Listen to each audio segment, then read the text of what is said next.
show you a scary video? Ooh. You're trash, kid. Hello, everybody, and welcome to another episode of Explaining Warhammer to My Girlfriend. My name is Ava, and joining me, as always, is my lovely significant other, Carrie. I'm ready. What up, Ow. Guela? I just hit myself in the ear, but I'm ready. What up, Guela? Guela? What's a Guela? Gue'vesa? Cabana? Ooh, I want... What's... Guela is the Tau word for human. Gue'vesa is human helper. What? Guela? Guela. I'm trying to find Guela. It doesn't work. No, gorilla. On the Tau planet. Which is just called Tau. Tau, the planet. We're talking about Tau Croxagores today, everybody. Sleep tonight. There's no Croxagores on the planet Which ones that I'm are aware the of. ones? What? Wait, which ones are they have like little not squigs, but Tau squigs. What? It's another species that they live alongside. Taus. We'll get into things. Well, I was just looking for they the have word many, for my They have song. many species. Okay, They my song is over, guys. I'm sorry. A song of failure Song of blue and people sudden Taus. endings. I'm sorry. It's okay. We're talking about Tau today. Tau, guys. But before we get too far ahead, we want to tell you about today's sponsor, Adam and Eve. Listen, sometimes we gotta take some time away from the grim and the dark, the wars and the 40,000 hammers, and sometimes we just gotta treat ourselves. And Adam and Eve can help with that. Adam and Eve has everything you could want in a service focused around your alone time, with discreet shipping and 24-hour customer support. You can even give it a shot, and if it's not your thing, no big deal. Adam and Eve has a 90-day returns policy with no hassle. This is the brand you can trust to keep your private activities a secret, even from the most inquisitive individuals. By using our code SKULL, you can get 50% off one item and free shipping in the US and Canada, plus free rush processing. That's code SKULL for 50% off one item and free shipping in the US and Canada, plus free rush processing at adamandeve.com. Thank you, Adam and Eve, for the sponsor, and now let's get back to the video. What do you know about Tau? They're not humans, and they're not chaos. Yeah. And they are cow people. They are cow people. I've told you this in passing many times, that everybody says they're fish, but they're actually cow people. They've got hoof feet. And not goat people. No. Well, I don't really know how similar goats and cows are, but I remember vividly that at one point there's a guardsman talking about a Tau that eventually becomes his friend.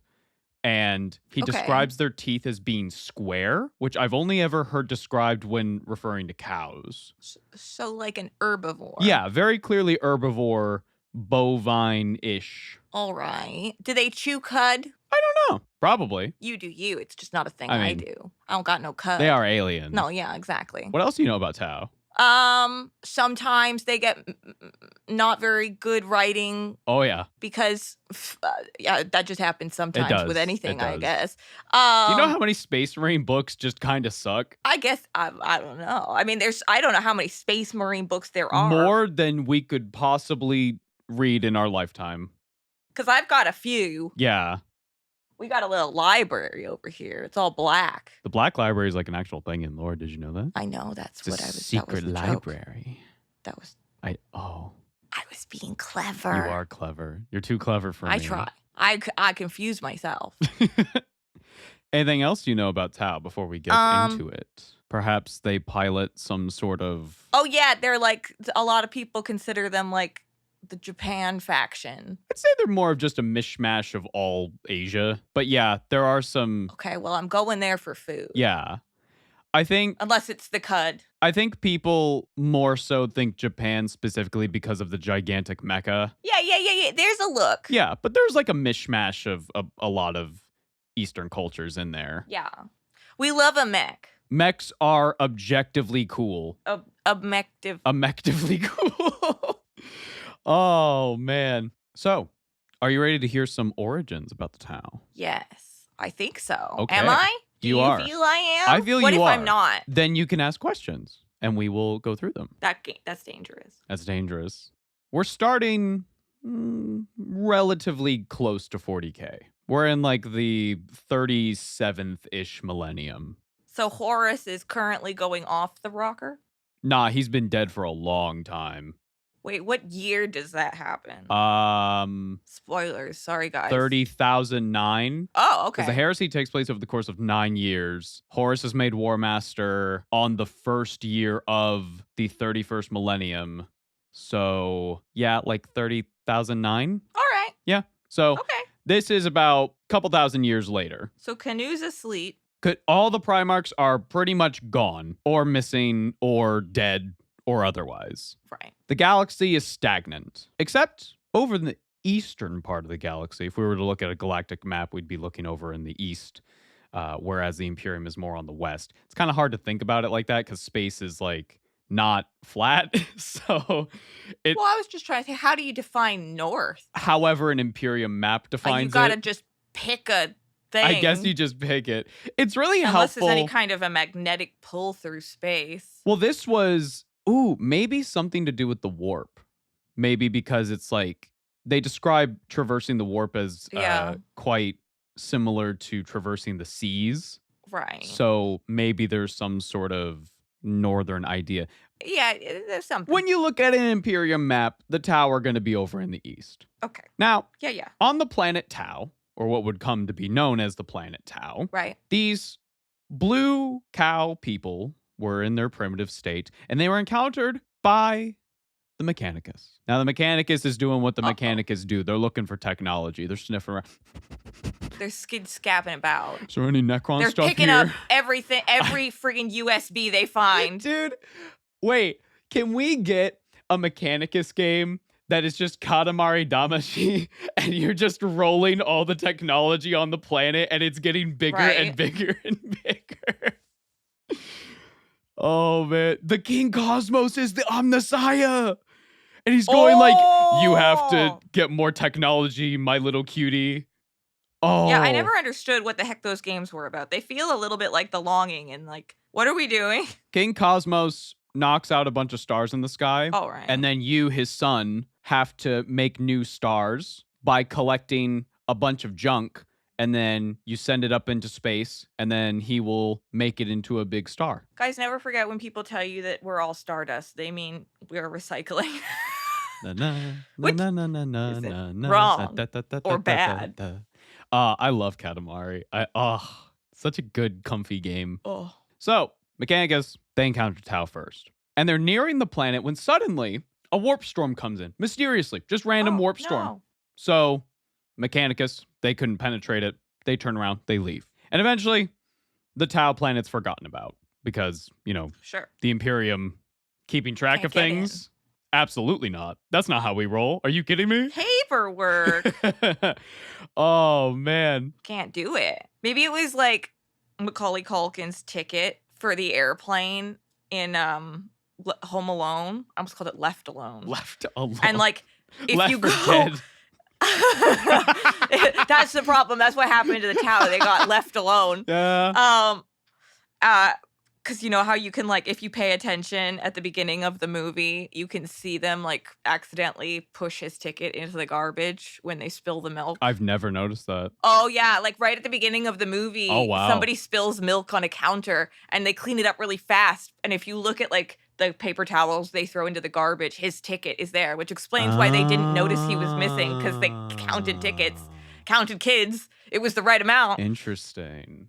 Huh. Just one of those Cool little details. little movie details. Yeah. So Tau. That's what happened to the paperwork about this. So Tau, while they were home alone, so to speak, Right. they had a very similar evolutionary progression as we did, which is to say Right. that they started as nomadic tribes.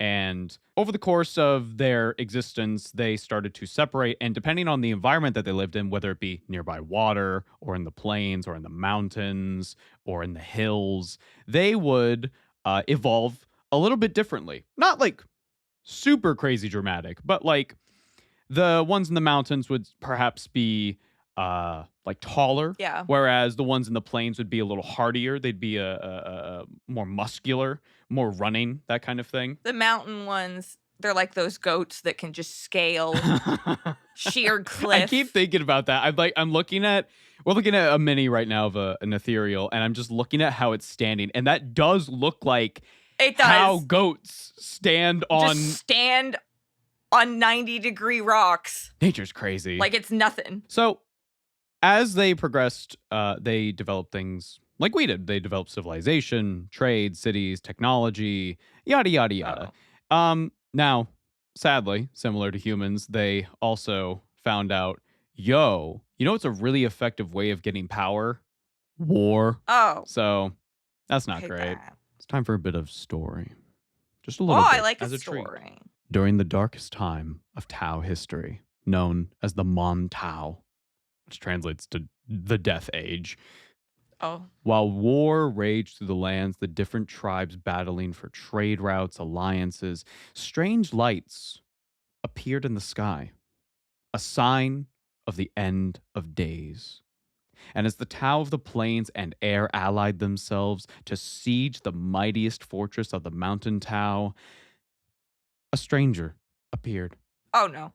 They wore simple robes and carried a staff. They looked similar to the rest of the Tau, except on their forehead was a diamond-shaped organ. When they spoke, it was a soft, gentle voice. And the stranger simply asked to see the leaders of the air and plains Tau. And meanwhile, within the fortress they were sieging, a similar stranger appeared before the leader of the mountain Tau. And after a short time, the gates of the fortress opened wide for the leaders of these tribes to meet to discuss peace. These strangers, who called themselves the Ethereals, gathered leaders from each tribe, plains, water, mountain, and air, to discuss peace between them all. They spoke of how each tribe was different, but their differences were their strength. If only they would put aside their old ways, their old grudges, and come together for the greater good. After some time, the Tau people united as one under the rule of the Ethereals for the good of the many rather than the good of one. Their new empire would strive for the advancement to a brighter, more prosperous future for Tau'va, for the greater good.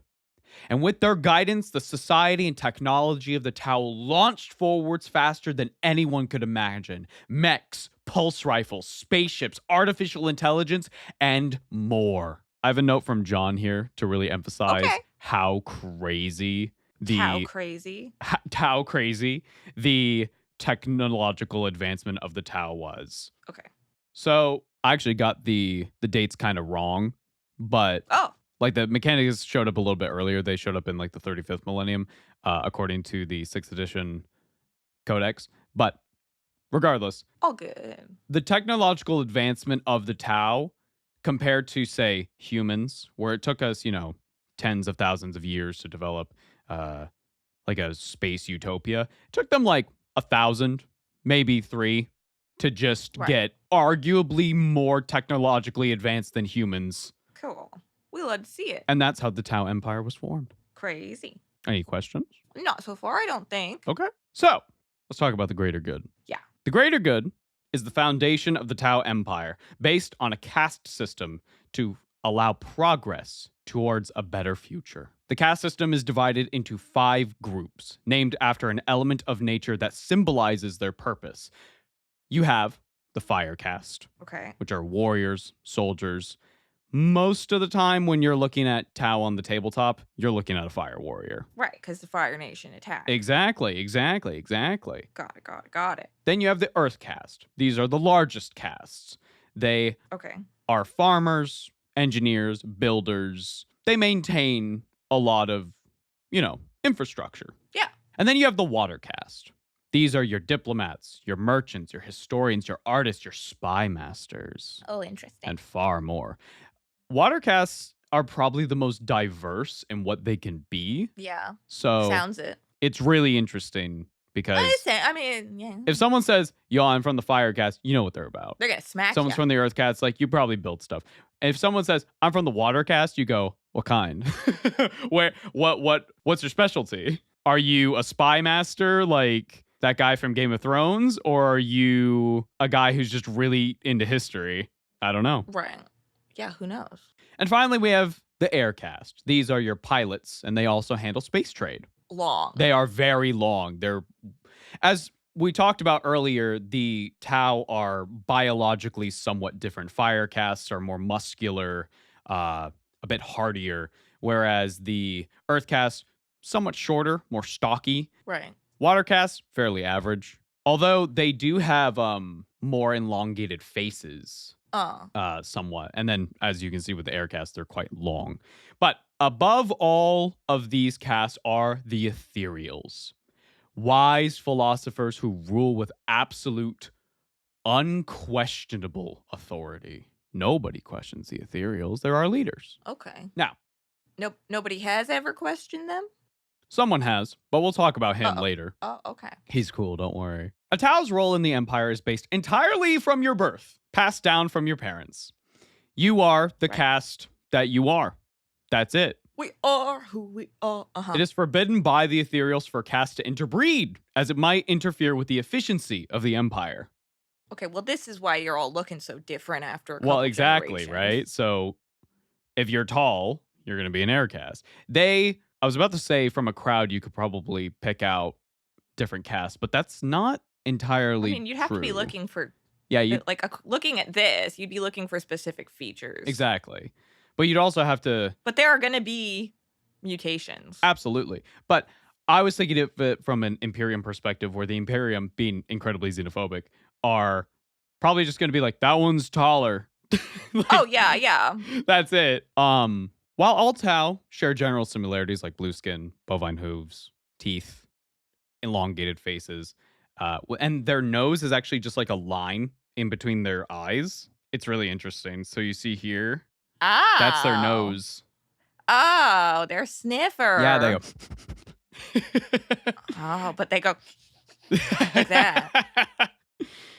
On average, Tau are shorter than humans. Okay. Yep. Additionally, Tau have very dull souls. That's mean. It's mean when you say it like that. You can't say that. So this is to say, whereas humans have average souls in terms of their presence in the warp, there are so many humans. Right.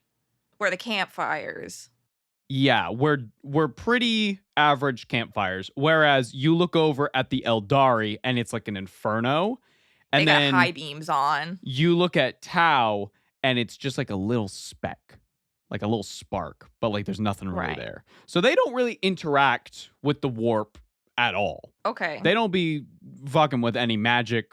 They don't have any psychers, nothing like that. All right. So unfortunately for you, love. What do you mean? No magic in this faction. What? But they're called Ethereals. That feels magic-y. You get cool big robot. I mean, we love a big robot. Cool big robot's pretty cool. I mean, I'm just saying chaos and stuff is all about taking people who would usually do one thing and getting them to do something else. So there's hope for magic. Interesting that you... Okay. All right. Yeah. What do you mean interesting? That's the whole freaking franchise. We'll mention their relationship with demons in a minute. Remember Horus? Where's do. he right now? Remember? Exactly. Violating your caste is seen as one of the worst crimes in the Empire. Oh, okay. And it will often result in the criminal being sent to a re-education facility to remind them of their role and why it's so important to the Empire for the progression of the greater good. Of course. Okay, wait, in what way? Because, I believe in rehabilitation. Re-education. Yeah. Very different. But what does that mean? Let's just say, every time I've heard the re-education facility be referenced to in any 40k book, it has not been a thing the characters want to talk about. Oh. You go into the hole. You go into the hole, and then your boss comes in, and you're like, yo, where's my bro Saijima? And he's like, you have two eyes. That's not what you look like on the box art. But wait, why would it matter so much that it, the Ethereals are quite... punishment. The Ethereals are quite aggressive in their idea that the Empire needs to run as efficiently as possible. So if, for example, a fire caste, who is supposed to be a soldier, is starting to make art, well, that's not your purpose in the Empire. Get back to what you're supposed to do. Okay. Mm-hmm. They're coming in like Yoshi P with a spreadsheet. Yes, absolutely. Okay. Right. Tau are very much... Everyone calls them the anime mecha faction. Mecha We stuff. talked about that, but... or rather, we mentioned it. No, they're Star Wars. Right. And if Tau were in Star Wars, oh my god, they'd be the antagonists. Oh. They would be... They are the Empire, the Galactic Empire. They are that on steroids. Okay. I think even the Galactic Empire would be like, you guys are fucking nuts. We got a caste system. What the hell? What are you talking about? Let's move into talking about Tau society. So Tau are made up of different septs, or realms of space that they've colonized. And throughout their history, they have had documented expansions to their empire, leading to more septs being made. So far, there have been 5 expansions, though technically the 4th one failed after being wiped out after the fleet was sent into the warp. Oops. Right. That was a bad experience for them. I see. They don't really mess with the warp, but they can still be dragged into it because chaos shenanigans. Right. So when they do encounter it, they don't really know what they're dealing with. So, for example, there is a book in which Commander Farsight, who we'll talk about, is talking to, well, he's trying to communicate with Khorne and Tzeentch demons while fighting them and going like, what do you guys want? Listen, we just want to talk. We just want to talk. Followed by them screaming like, blood for the blood gods, skulls for the skull. There's like, we can't give that, but maybe we could, is there anything else you'll take? Oh. They don't seem to get it yet. Right. They have not had enough experience with these things. It feels very similar to how humans would probably deal with demons in their first encounter with them. Like, just what is this thing? Yeah. Yeah. My mind thinks of like when Harry and Dudley get attacked by the Dementors. Oh, yeah. And just like what the hell is that? Like, what's going on? All septs have their own unique color scheme and little quirks associated with them. So, for example, the Tau Sept wear ochre armor with white markings, and they're considered especially wise. Meanwhile, the white and red sept that we see on the box art is Viorla, which translates to hot-blooded in the Tau language. Right. You can guess what they're about. Right. There are also sparse colonies that are not really within the realms of the septs, meaning that if there's a color scheme that you want to do and it doesn't fit with whatever septs already exist, whatever. Who cares? Also, Tau aren't dumb when it comes to their armor colors. Space Marines, no matter what, well, generally speaking, no matter what, they're not going to change their armor color. Ultramarines are always going to be blue, no matter the situation. Tau will land on a desert planet, and let's say it's the Viorla Sept, so they're wearing the white armor. They land on a desert planet, and they would probably go, desert, we should probably change our armor color for the battles we're going to do on this planet to better blend in. Okay. Yeah. That makes sense. They're thinking tactically. Yeah. It also makes me think what a camouflage... Well, I was about to say a camouflage scheme on a Tau, which would look cool, I think, but they also have, like, cloaking technology, so it's I probably... was going to say, you don't really need it at a point. If you could just go invisible, it doesn't really matter. So each of these septs is governed by something called an elemental council, and it's made up of one member of each caste and a representative from an auxiliary race. So one of the races that is not Tau, that is under the Empire. Right. They serve as an outside perspective, but not always listened to. No matter what, though, every single decision of the Elemental Council will be finalized by the Ethereal at the top. Okay. If they all say yes, but the Ethereal says no, it's not happening. So the Ethereals are like the Supreme Court. They are the supreme rulers of this society. Tau are notably tolerant of other species in the galaxy.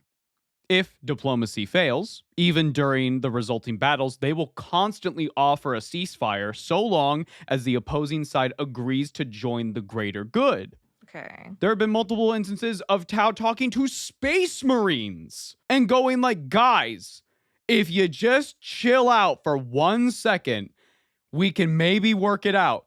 But, you know, Space Marines are so brainwashed. They're like, nah. They're like, well, we tried. Right, but what is the greater good? The greater good. It's the idea that we can work together to create a better tomorrow. Sure. However, the Ethereal defines that is dependent on them. Well, this is what I was going to say. How can I realistically follow something that could change on a dime? It's very vague on purpose because of this very reason. You don't want people asking too many questions. But I wouldn't have to ask any questions if it wasn't so vague. that's fair. But the Ethereals have basically said the greater plane is going to be in stages. And currently the stage that they're at now is we have to expand the empire. All right. So this is the current expansion. We have to expand the empire. We need to bring more people in. We need to bolster our numbers and increase our power. Okay. But how does like some Fire Nation kid learning how to read? No, not allowed. They do get to read. It's just an example, you know what I So- mean? Like, I don't understand how someone doing something else potentially. I guess it's just like it's not entirely logical in my mind, but I'm also not the caste seeing system it as it's happening. The caste system is really weird because I don't consider it very consistent. Same thing with the idea of the greater good. It's not very consistent on depending on the author. Mm-hmm. Like the greater good is always going to be vague and whatever, and it's an excuse to go, why are the Tau doing this? It's for the greater good. Oh, okay. And you Right. go with that idea. Right. But the caste system itself, depending on the author, can be extremely rigid, or there are exceptions, or it's not very enforced at all. For example, we talked about how the water castes are usually the ones who are the artists and Mhm. stuff, but there have been books talking about how there are statues and stuff that the Earth caste has made.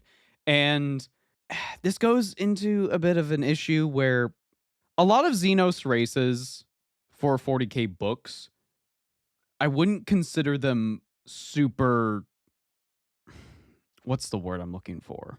I guess consistent. Yeah. There are some things that remain true between each author, but more vague ideas like caste system and greater good is a little more it depends on how you interpret it.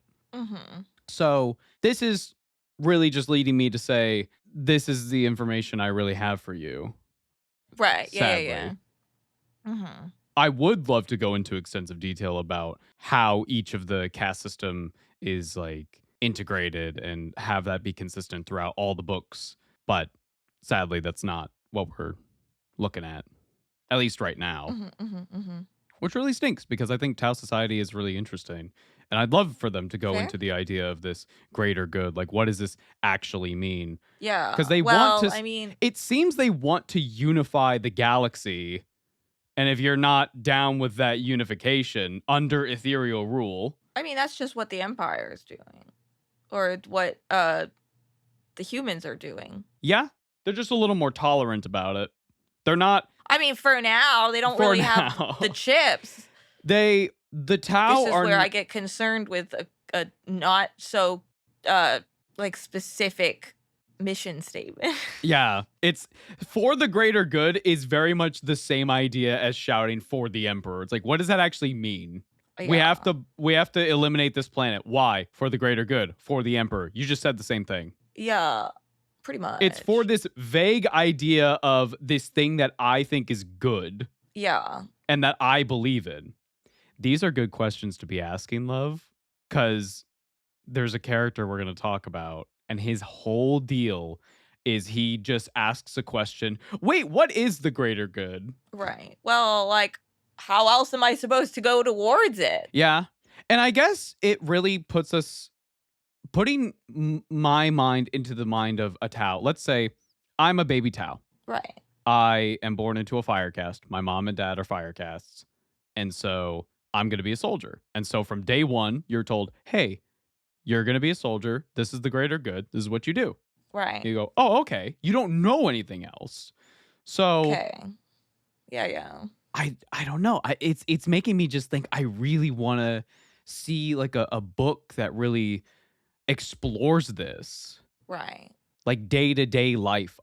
Give me a slice of life Tau show, you know what I'm saying? Like, Yeah. show me what is it like waking up, going to work, going back to home, eating dinner, going to bed. What is that like on a Tau world? Do you like walk into work and go like, hey, Jerry, it's me? You know? Do you have cud breaks? Do you get cud breaks? Like, am I how? allowed to chew hay in the office? Perhaps. I don't know. What if the boss Maybe. isn't looking? Well, he wants the hay too. I mean, my concern, I think, here is even thinking about like a work environment or something as an example. Like, I've seen like a boss is like, okay, our mission statement is like, do the best thing for the company. But then people are finding out what the best thing for the company is every time that the manager like decides That's actually that this thing is or is not based on like who is being nicer to him or something, that's right? Like, actually scarily accurate to how the Ethereals behave. You're this is so what I'm saying. on the money because yeah. there are exceptions. There are fire castes who have written books, which is a thing they're not allowed to do technically. But if the book is, say, strategically really well written and does improve the outcome of battles, we're just going to let it slide. That's fine. That's okay. These guys They're would sus. lose their shit watching Mulan. Oh, yeah. They're like, what do you mean? They had a rule, man. Ping, lying bastard. I will say about that, with Tau Society specifically, gender discrimination, yeah, who cares? Come on. I mean, when you're already discriminating everything else. That's actually not how it works. It's more that it compiles. The more you discriminate, the more you discriminate. That's true. But like, I mean, they don't really care about gender or anything like that. I mean, I'm assuming we're looking at, in this picture, 5 males, but I don't know. Some people, when they depict Tau, are either Tau look pretty similar, and there's not like really any difference between them biologically from male to female, or hyper feminine. You know what I mean? Because to a not human who looked different from us and wasn't used to our appearances, a fully clothed, like, standard male and female standing beside each other aren't going to look that different. No. Like, we do have, like, you know, secondary sex characteristics and, like, this could be certain things, but the exact same with Tau looking at humans going like, you're which? Yeah, exactly. Like this ethereal mini here, to me, looks more feminine. But that's because of like the angular, like the cheekbones to the gods. But I bet if I painted this, I could make it look more masculine just by like this is using. I keep thinking about her. She could be in her drag era. Blending that girl. Oh, I keep thinking about that because that's what's happening. If the humans find out that we can shapeshift, they're going to tell the Imperium. They're going to tell their god emperor. They're going to tell Leandros. And he's going to lose his shit. What do you mean they're blue? Nostrils? Men hate nostrils on your nose. Only in the middle So we have between evolved your eyes. to have a line in between our eyes. Men find that very attractive. attractive. Look like Voldemort, but up. Men love Voldemort. On the note of Tau being more tolerant to other races, diplomacy is their first option. They're always willing to have people join the greater good, no matter where you come from. Now, this has resulted in some very funny situations where, like, Eldari, pretty chill. Drukari, not chill at all. They're bad time. Well, that's fair, honestly. Yeah. Chaos, bad time. We don't mess with chaos. Imperium, Space Marines, no. Humans, what about maybe. All right. Necrons. Necrons are a hard maybe. Leaning towards no. At one point, I can't remember if this is a real story, a water caste diplomat went to Serenade to meet with Trazyn the Infinite and was like, Okay. hello, I am a water caste from the planet Tau. Are you willing to join the greater good? And Traz in the Infinite was looking at this thing going like, oh, you're cute. And then fucking snatched him in a little Tesseract ball. You just walked into a Pokemon game looking like a freaking Eevee Is that or the something. shiny? Yo! I need to open the new exhibit immediately. Yeah. He like had a bad day. He's like, oh, what is the point of collecting anymore? Tau. Oh. That Tau doesn't know that he's the first Tau Truman Show now. That's fucked up. Yes. That's fucked. Oh my god. That's so crazy. He's going to have a bald white man. He's going to have Ryan looking over him. So, I created you. I am your god. so let's talk about some of the races that they've brought under the Tau Empire, because they're quite diverse. And we're only going to talk about a couple of them here just to note how diverse they can be, but there are far more than what I'm going to list. Okay. Each of these Xenos races will serve a different role that maybe the Tau can't. So, for example, let's talk about the Nicassar. Holy moly. Nicassar were the first species to join the Tau Empire. They are Ursine centaur things that don't have eyes, and they all have white fur. Yeah, whoa. They are incredibly psychic, which, Oh. you know, you don't need eyes when you're just magic, right? Yeah. So they came to the Tau Empire and joined pretty quickly because they were like, yo, if the Imperium of Man finds out that we exist, they're gonna fucking kill us. Okay. So we'll go with you. And they talked to the Tau about that, and the Tau, because of that, were like, okay. And they've kept them pretty fucking hidden from all humans, period. Oh, interesting. Just, yo, could you do us a solid? Yeah. No, for sure. That's nice. Mm-hmm. Their main role in the Empire is to help provide ships for the fleet. So Tau don't have space travel similar to the rest of the galaxy. All right. Necrons, you got inertialess drives. Who needs the warp when you can just... Inertia is a property of matter. Well, what if you can say fuck off matter because you killed the star gods and trapped them? They didn't cover that in Bill 9. They didn't. They say... They covered a lot, though. You are a science guy. Dude, they would get along. I know something about science myself. I would so watch that. I am a bit of a scientist myself. He would be watching Bill 9, or he would be like on the set. He would be like, so you guys only understood this like 40 years ago? That's crazy.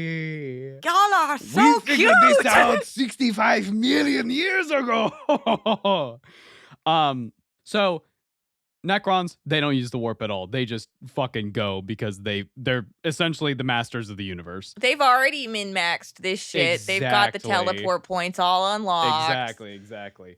Eldari used the webway, so do Drukhari. They use the webway, which is still technically using the warp, but like really safe yeah, it's avenues. like carved out. Yeah. They've like built roads. Yeah, exactly. Imperium of Man, let's just dive into hell. You know, like Mariana's Trench, yeah, that bet. We're just gonna go in there. Incredibly dangerous. Right. Tau, if we're visualizing the warp as an ocean and the Imperium just dived into the trench, Tau is kind of like a speedboat where they're kind of just skimming on the top of it. Think of it like a dolphin. Yeah. So compared to the rest of the species in the galaxy, they're not that fast when it comes to space travel, but they're arguably the safest. Right. Okay. This is also why their empire has not expanded very far. Like when you look at an Imperium map, the Tau Empire is not that large, especially compared to the Imperium, but that's the fucking Imperium. That Great Crusade did crazy with their numbers, with how many planets they have. 1 million worlds. Yay. All improperly governed. Yay. So the Nicassar have really helped with developing the safest possible technology for space travel and as fast as they can get. I believe old lore did say Tau did have faster than light travel, but I think that changed. But Mhm. This is how it works now. Skim on the top. Easy peasy. Like a rock. Like a rock. Or a dolphin. Yeah. Those, I mean, they go in. They don't just along. I think they could if they wanted to go in and then pop back out. I just mean the example of a dolphin. Yeah. I'm Dolphins just saying that I do plunge. think they can like just very like, not really going in. Let's move on to the next auxiliary race we'll talk about, the Vespid. Oh! Vespids Glory of combat. are an insect race that are particularly vicious. They most often assist in scouting missions or fast shock battles that leave the enemy decimated with their weapons that strip the atoms from their target. Okay, that's okay. That's terrifying. How do you strip? I believe Your target is atoms. the crystals that the Vespid homeworld has are, I can't remember exactly how it works, but the crystals they have on their planet are like crazy. And when the Tau discovered that, they were like, yo, if we use our technology with your guys' technology to create a better gun, we can make some crazy shit. And they were like, they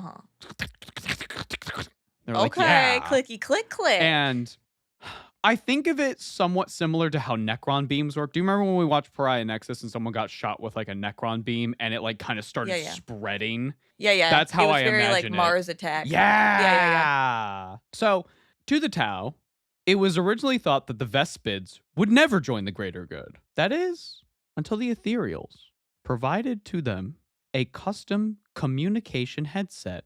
And then suddenly, all the Vespids were completely on board.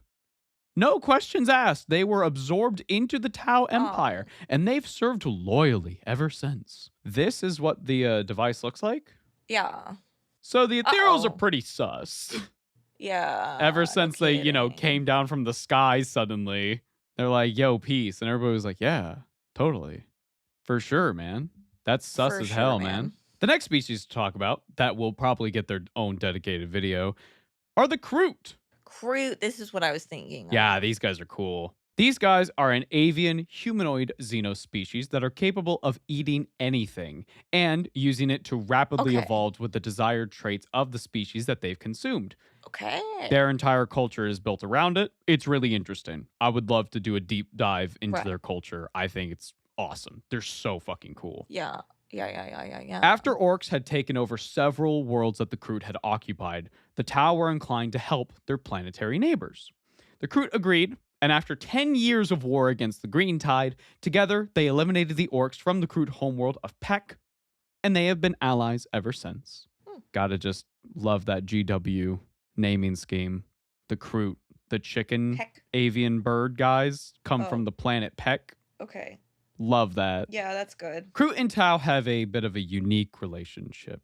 They value the acquisition of useful DNA for their people above anything else. And the Tau are willing to provide payment on the condition that they continue to follow the greater good. And eating Tau, off limits. Right. Not allowed. No. That human over there, though, yeah, go at it, man. Kroot are so fucking interesting. I have a picture provided here of like different examples of things that they have eaten to develop themselves. I love them. Yeah, they're interesting. There's a guy in My Hero Academia who has this power, although it's more temporary. He can like, if he eats like takoyaki, he can like grow tentacles or something. Or like if he eats chicken, he can suddenly grow wings or something like that. He has to eat a thing, and it's funny because he keeps like snacks on himself of like jerky of different animals that he might need the like powers for. He's a cool character. He's one of the big three. I see. Yeah. Whoa. Clam hand. Yeah. So he can do a bunch of different things. Can he choose like where the thing goes on his body, or does he just there's something like that because he uses the things for different things. So I think he's like experimented with it. Like his training has been just eating different things and seeing what they do. Why does he have like sharp elf ears? Is that just like a I don't know. Some of them do. It's like some people it's a quirk, and then I think sometimes quirks just also lead to different looks. It's like Aaron's Titan form just has elf ears for some fucking reason. Or Guts and Guts do have the sharp ears, huh? Griffith both have them. Which leads me to believe that you get those ears if fate is for some reason to do with why you You've are got the luck who of the you are, devil. or like where you are, or it's like a Fae thing. Perhaps. But yeah, Kroot are very similar to that My Hero guy. Yeah. And it seems to be the more you eat of something, the more drastic the changes. Like the picture that we're looking at here, this guy on the top right, that's orcs. This dude has eaten a lot of orcs. So he's big and muscly and green. Right. I'm not exactly sure what these three have eaten, but I really like the lizard look of this guy. The what is it, bearded dragons? Yeah, he's been eating something out in the desert. Which, like, yeah, why would you need to make armor or anything when you could just eat something that has armor and just fucking like, you know? I guess you got to get your teeth through it. Oh, Kroot. On the one hand. Kroot are crazy. They can just eat. Nah. Although Tyranids are forbidden. I mean, there's nothing there. Really. Well, also they. Oh wait, Tyranids. Yeah. Well. Oh yeah, you keep getting Tyranids and Necrons mixed up. Yeah, I don't know why. Yeah, that's fine. Listen, there's a lot in Warhammer. It's all good. I mean, I would think if you started eating Tyranids, it would like hook you up to the hive mind. I do think they did. Oh, well, we'll talk about it in the Kroot episode. A lot of interesting things happen with Tyranids, but also more than anything, they're fucking nasty. Blech. Yeah. Disgusting. Well, they're bugs. But like shrimp is delicious. But at the same time, like it's water bugs. Water bugs do be delicious. Water bugs.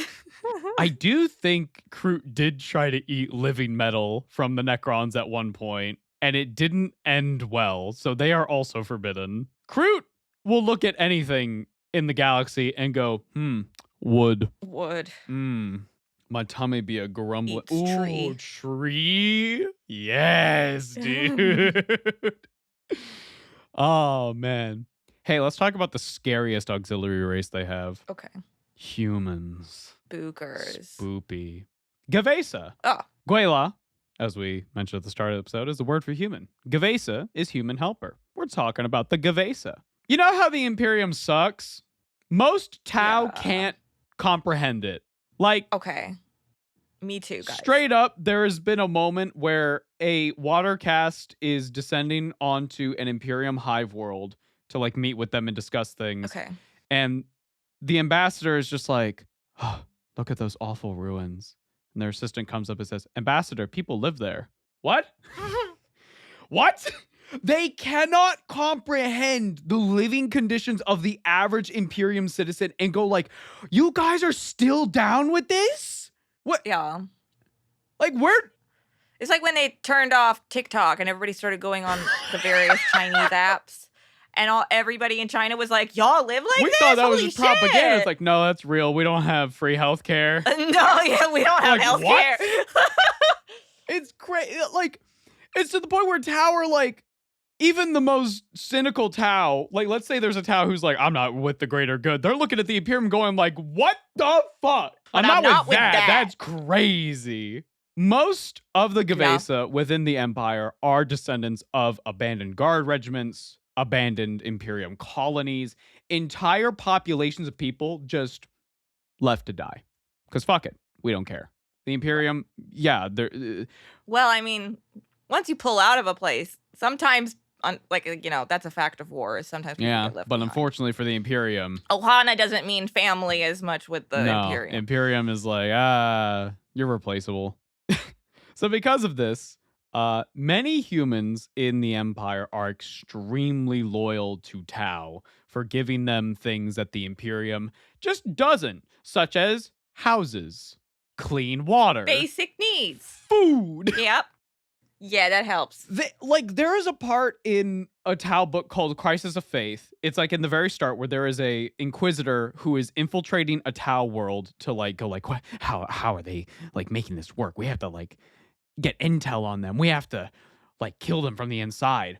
And she's sending this propaganda video to her buddy, and she's like, "Girl, you got to look at this. This is disgusting."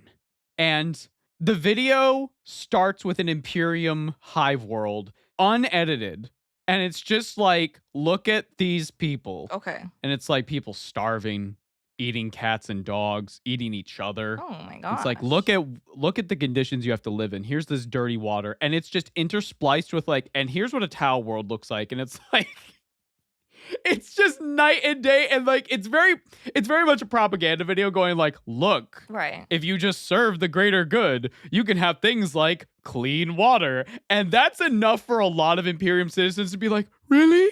Right. Like, they immediately are like, yo, fuck the Imperium. Some particularly dedicated Gue'vesa will paint their faces blue.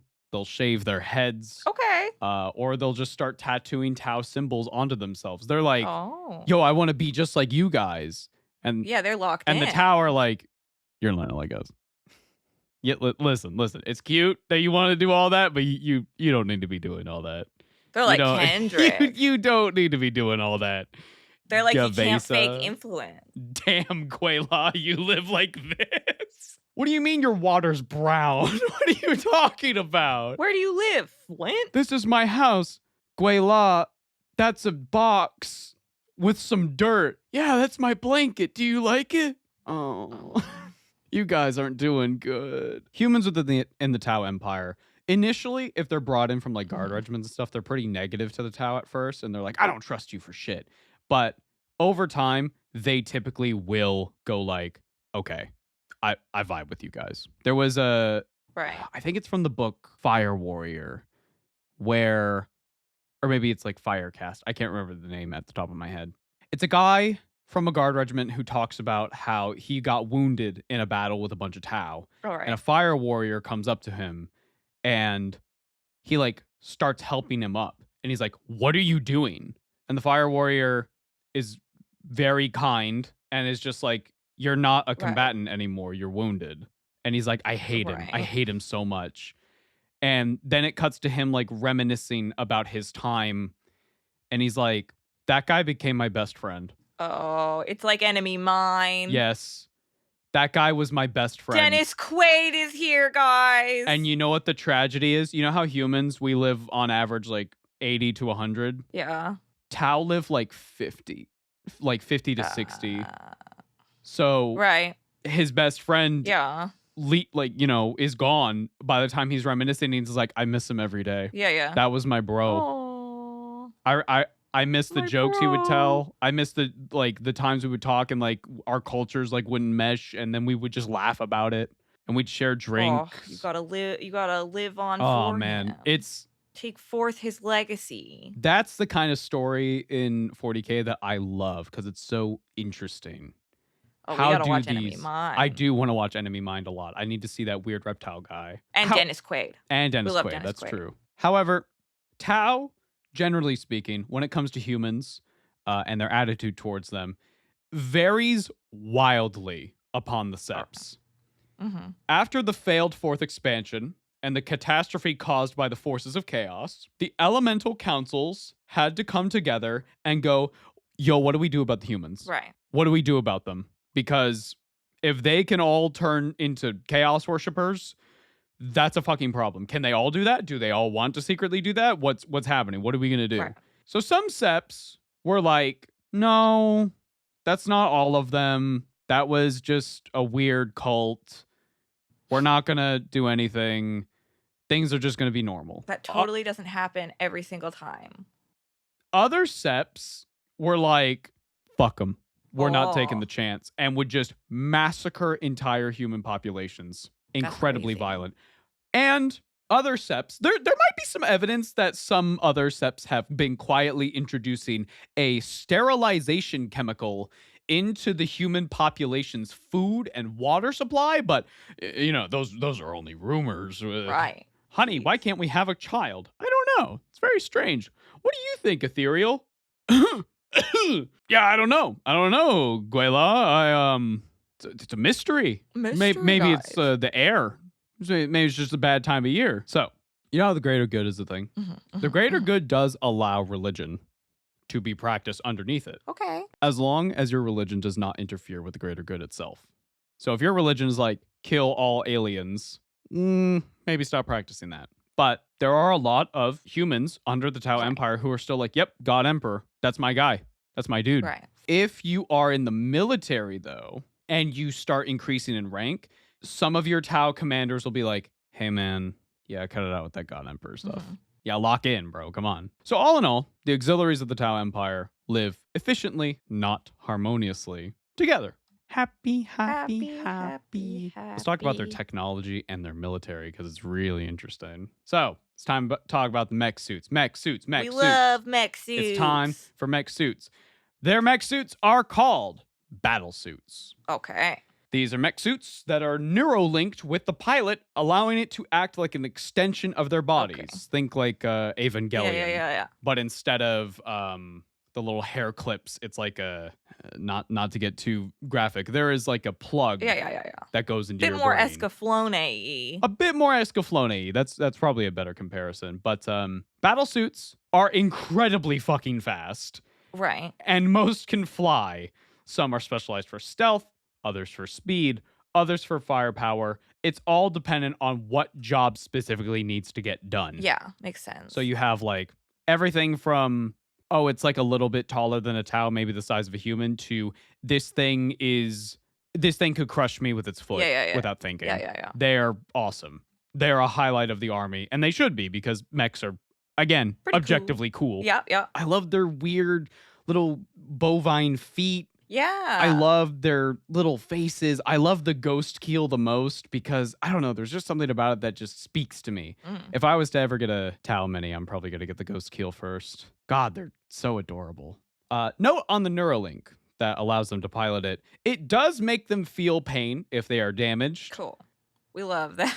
However, unlike Evangelion, it is severely dampened. Right. And just serves to be like, oh, something's chewing my arm. It's like turned down. If your Gundam's arm gets ripped off, you don't want it to be like, ah! You don't want that because it's not like going to serve any purpose. Sword Art Online. Oh. Which we only know because of the terrible ending of the second season.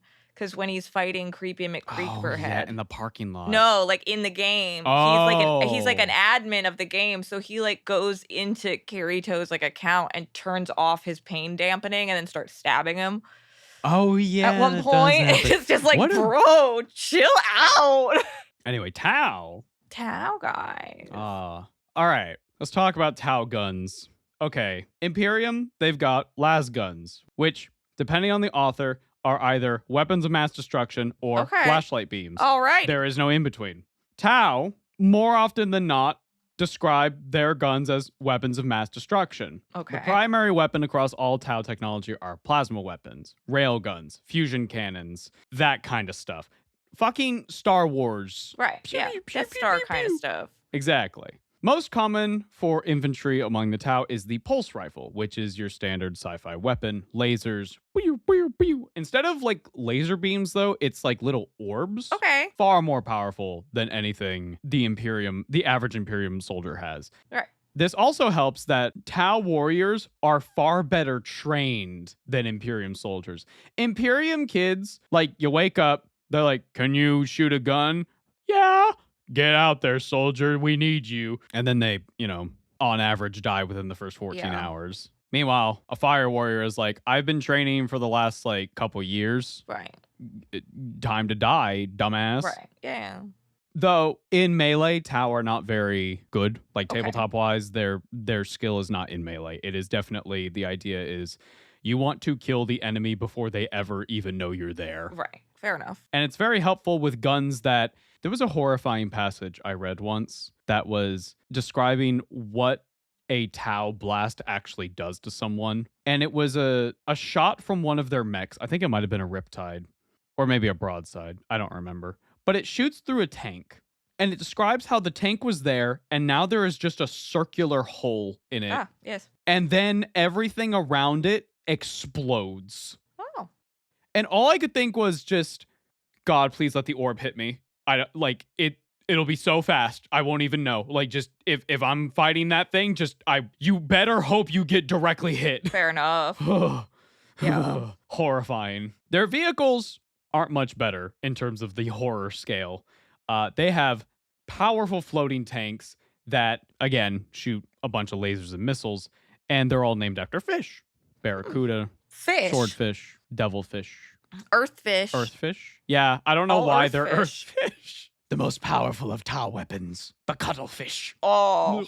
Let's talk about their drones. As you can see on this tank here, they got a little drone. Okay, yeah. Yeah, they have little helpers. When you go buy a Tau kit with either their vehicles or their mecha, and sometimes even their infantry, you're going to get these little drones. So a lot of people will have the question of, what the fuck are those things? Right. No, scratch that. Most Tau technology is powered by artificial intelligence. All right. These drones that are powered by AI can range from anything from shielding people to shooting lasers to firing missiles. You get the idea. It's to help. So there's like a lot of variation to help with whatever needs to be done. Right. The most sophisticated AI are for things like battle suits and ships, and they seem to almost have personalities and can even hold conversations with their pilots Okay. to some degree. Yeah. Whereas most of the drones act like small animals. Okay. Some Tau even just have them as pets. Oh. So, like in Cute. the new book, Elemental Council, one of the council members has a drone that is pretty much just a dog, Okay. and it's adorable. Cool. But there's also like that idea of, is it just a dog or is it a lot smarter than it seems to be? It's like when you had those like eye dogs when you had Oh. iPhone, and then but it's like, are they listening? Are they? Probably. Probably. They sound just like droids. They're droids. Basically. Yeah. They're droids. R2D2 is a little bucket guy. Yes, he You know? is. But he's also incredibly smart. And he goes, wow! I like Yeah, it drone- when he falls off something. He goes, R2, do you is fucking. yes. Yes. Yeah, drones are very much your droid, your R2D2s. They're, I would say, identical, actually, thinking more on it. So, given off that idea, drones will take bullets for their teammates and masters. What if Anakin saw R2 take a bullet for him and died? I He mean, would put him back together. well, I It's mean, in happened the many moment, times. in the situation, Oh, I mean, like it would, like he would be upset. he'd lose his shit. Like, yeah, like if it was like he was like completely melted or something. Yeah. Then absolutely, but he would eventually rebuild him. It's Anakin. He could. I'm saying, like, emotionally in the No, moment, he would probably kill I every single understand. person in the room. Yeah, depending. Depending. Again, But it's almost more like if that idea. if one of the clones saw a droid they were particularly attached to. Okay, maybe I feel my like. mind went to Just 'cause Anakin. Anakin is we like were a super talking. Okay, yeah. I'm talking R2 gets hit and then like explodes. Yeah. Irreplaceable. There is no getting the chips There is no back. getting the chips back. He is dead. Like, just period. Mhm. That's it. Bye. So a lot of Tau, when that happens and they lose their, in this example, R2, they go ballistic and they just start in their mech suit going on a rampage. Right. Yeah. Because that's You broke my dog. That's my dog. That's my friend. How dare you? As I mentioned earlier, Tau are incredibly powerful at range. They are your shooting faction. They are shooty, bang, bang, laser, pew, pew, Star Wars, yada, yada, yada. Yada, yada, yada. Not very good in melee, but that's what the auxiliary races are for. Oh, you don't hit very hard in melee? Well, Kroot do. So just have some Kroot go and do it. Okay. And yada, yada, yada. It feels really cool when you're on, or rather when you're looking at a tabletop setup and you see like your Tau battle suits and like your fire warriors over here and then your Kroot over here and then your Vespid over here. Like it feels Like Narnia. like Narnia. Yeah. We're all in this together. We gotta fight. I wish that's what that happened as they're going for Aslan starts singing, "We're all in this together." And For the greater good. the Eagles course. are like freaking out. Of course, for the greater good. What's his name? Mr. Thomas. Yeah. The He's like- centaur. Got a little No, he's a solo satyr. dance. Yeah. Yeah. One interesting thing happens in combat sometimes. Usually if an Ethereal is on the field, which they often are. Sorry, I just had the mental image of Gilliman, Mhm. the Zac Efron song where he's walking through the golf course, but specifically the one where the music is all removed and it's just him being like, go bet on it, bet on it, bet on it, bet on it. He's trying. That's him when he He's trying gets to back up. plan everything in his head and he fucking can't. Then we'll go to My the dad's place. like an eldritch monster. Conrad's in the background. He doesn't know that Conrad turned the music off. Conrad's like, There's one strange thing that happens to Tau if they are deployed with an Ethereal. Okay. So, you know, Tau, they're fighting, they're doing their thing. They're very coordinated, very tactical, utilizing all of their skills to take out the enemy far before they can even reach them in melee. Yeah. Lots of pew, pew, pew, pew, pew, pew. It's like Geonosis up in here, right? Let's say that Ethereal dies. Fucking Imperium sniper gets a lucky shot, falls over, gone. Right. The rest of the troops, Kroot, Tau, Vespid, otherwise, will go fucking crazy. Oh. They will start killing everyone around them. Or the morale just instantly breaks and they retreat. Oh. Weird. Yeah. Weird. It's Strange. It's a little sus. a little confusing. Foreshadowing's a literary device. Oh no, H-bomb. What are you doing here? So to wrap up their military, as you can imagine with all the stuff that we've talked about, their space fleet is incredibly powerful. Right. The yeah. only nerf is that they are so fucking slow. Okay. It's the only enough. problem they have. They're like the snail crawling across Oh, the universe, no. come to get you. Tau do be snailing. They do have an auxiliary race that's like a giant slug. Oh. So there you go. there you go. Don't let it get you. We'll talk about it more when we do an episode on all their auxiliary races. Humanity just fights back by leaving trails of salt around. They've made a big circle. What do we do? There's nothing. We will starve before the night is over. Oh. Okay. It's time. We've been dancing around it too much. What do you mean? It's time to talk about pheromones. Pheromones. Pheromones and mind control. Oh no. So, Tau and all of their auxiliaries might be mind controlled. You remember how the Ethereals came down just like seemingly out of nowhere in the origin of the Tau?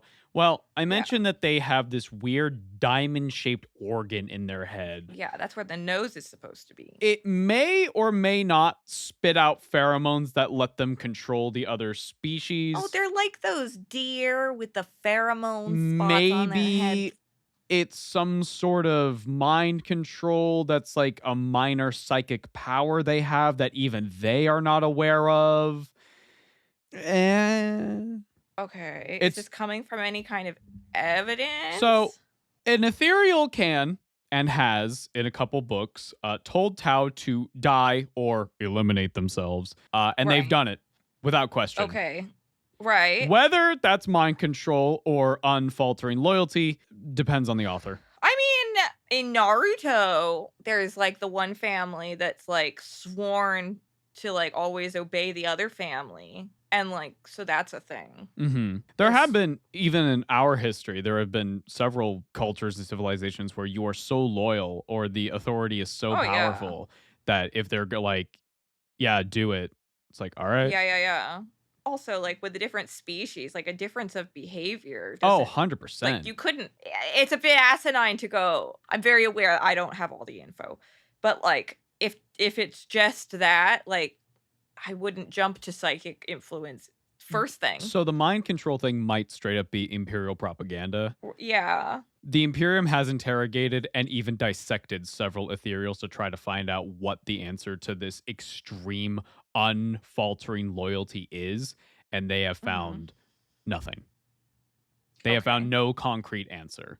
So they're like, it must be mind control.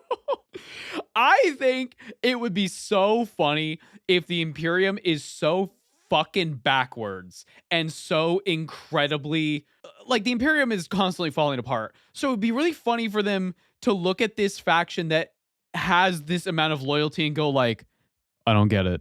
What do you mean? Yeah. What do you mean? What do you mean you would Well, die that's for this kind of person what it sounds like to unquestionably? me.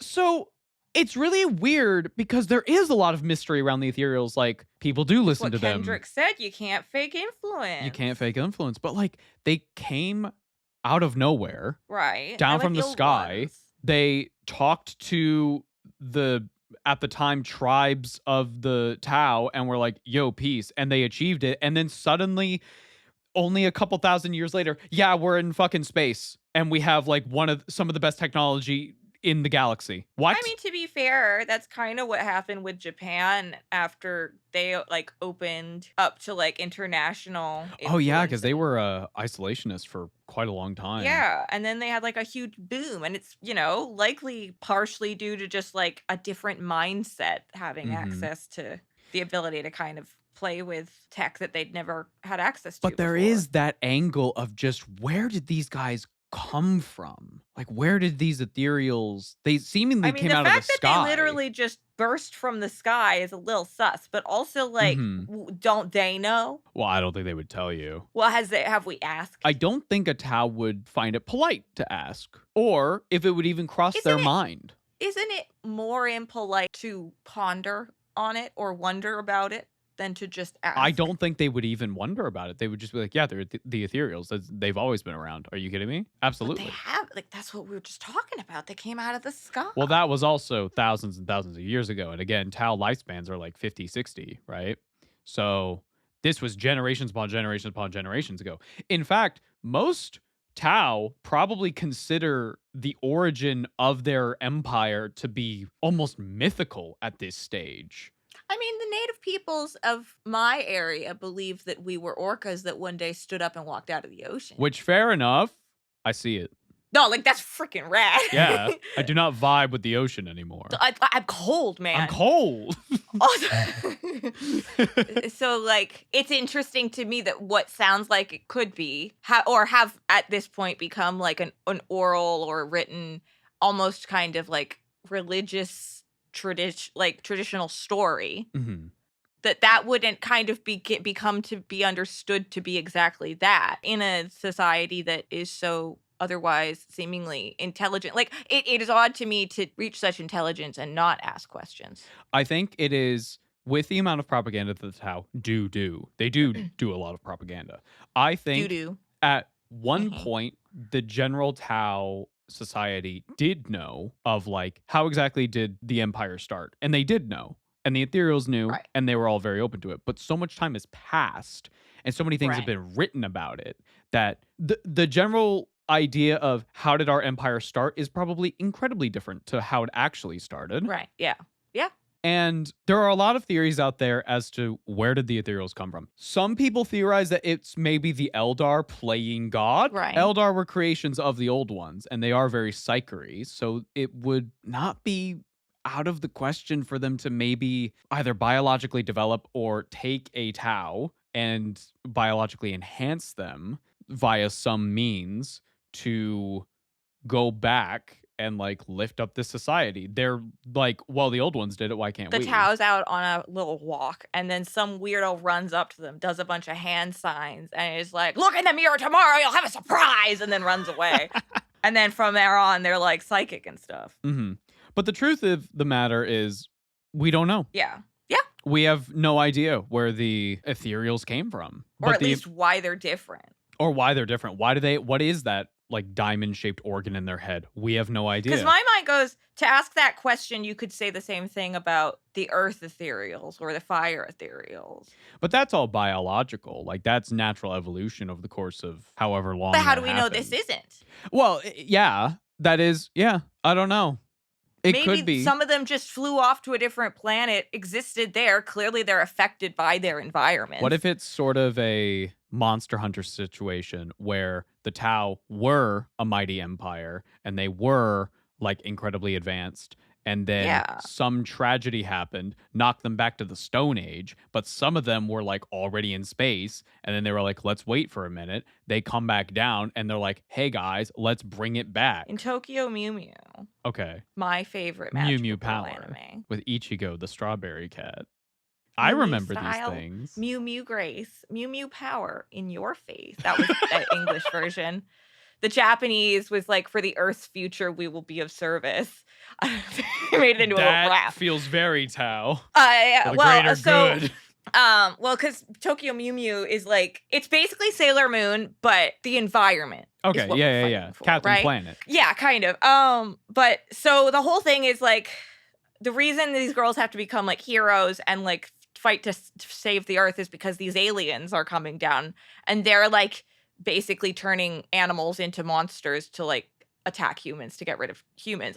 And later in the series, when we're having like a back and forth with some of the aliens, it's kind of revealed that actually the aliens were here first, but whatever calamity or death event, something similar to what killed out the dinosaurs, happened. So they took off into space, went into hibernation, Necron style, for a couple millennia, came back, and what's with all the apes walking around? Yeah, what the hell happened? We were gone. Yeah, so they're essentially just trying to move back in. Huh. So then it's really complicated because they don't have somewhere else to go. Right.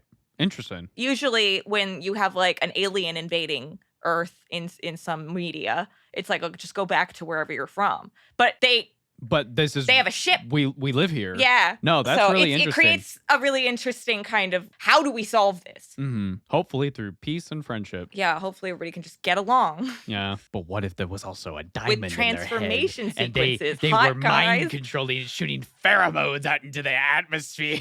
And a cute offshoot storyline about working at a cafe. I prefer mine. I'm going to be real. Yeah, that's fair. So this is all to say, every single Tau fan that I've talked to and every single Tau fan that I've seen, they're really not a fan of the mind control or the pheromone lore angle. It I don't blame them. Metachlorian in that, like, why'd you...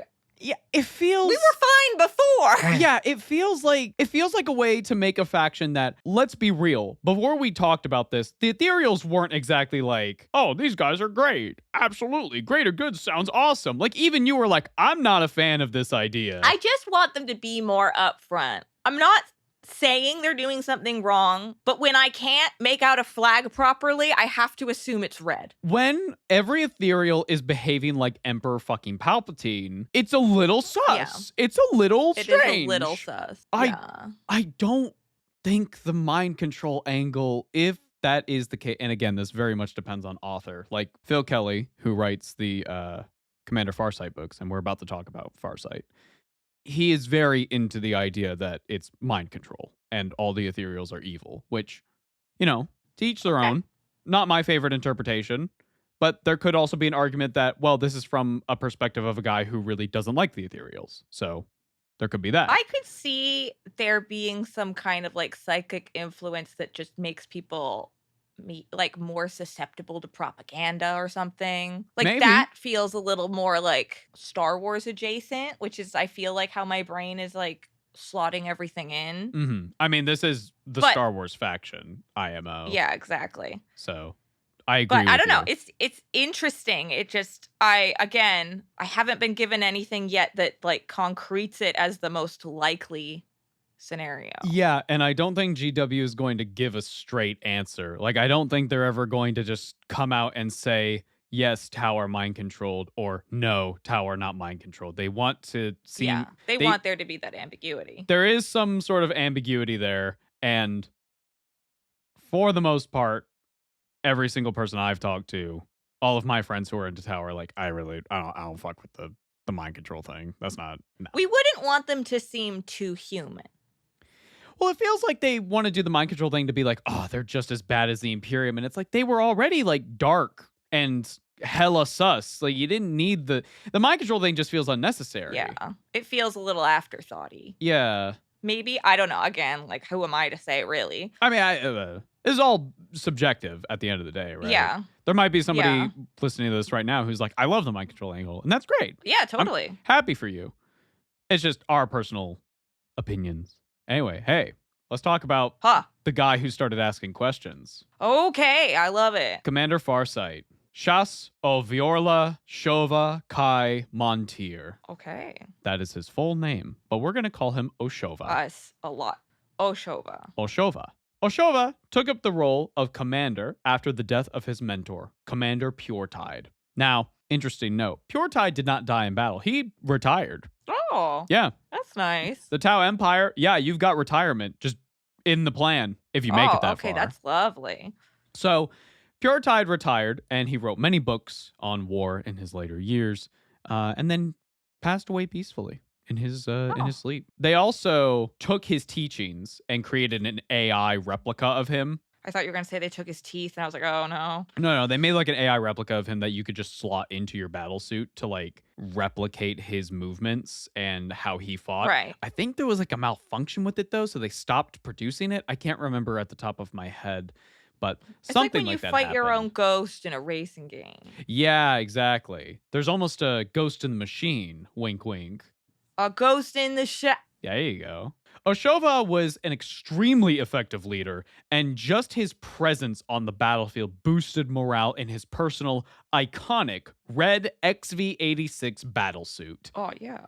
Oshova became really, really fucking good at fighting orcs, which makes sense because Commander Puretide was also really good at fighting orcs. Oshova even published a book called The Book of the Beast, which details orc behavior and psychology and how best to use it for your advantage. So it's to the point where they would notice the orc phenomenon with their colors, and Oshova was like, oh, word? Oh, okay. And then wrote down, like, if you paint your mech red, it might move faster when you fight a bunch of orcs. Right. Yada, yeah, yada, makes yada. sense. But it was okay that they wrote a book Because it was useful. even... Right. It was useful tactically for the military, so it's fine that this Firecast has written a book. Right. I have an excerpt talking about how Farsight uses orc psychology to his advantage. All near orc boya! He shouted. The Begel language was something he had studied in Arkunasha, and he remembered its curt, growling phonemes well enough.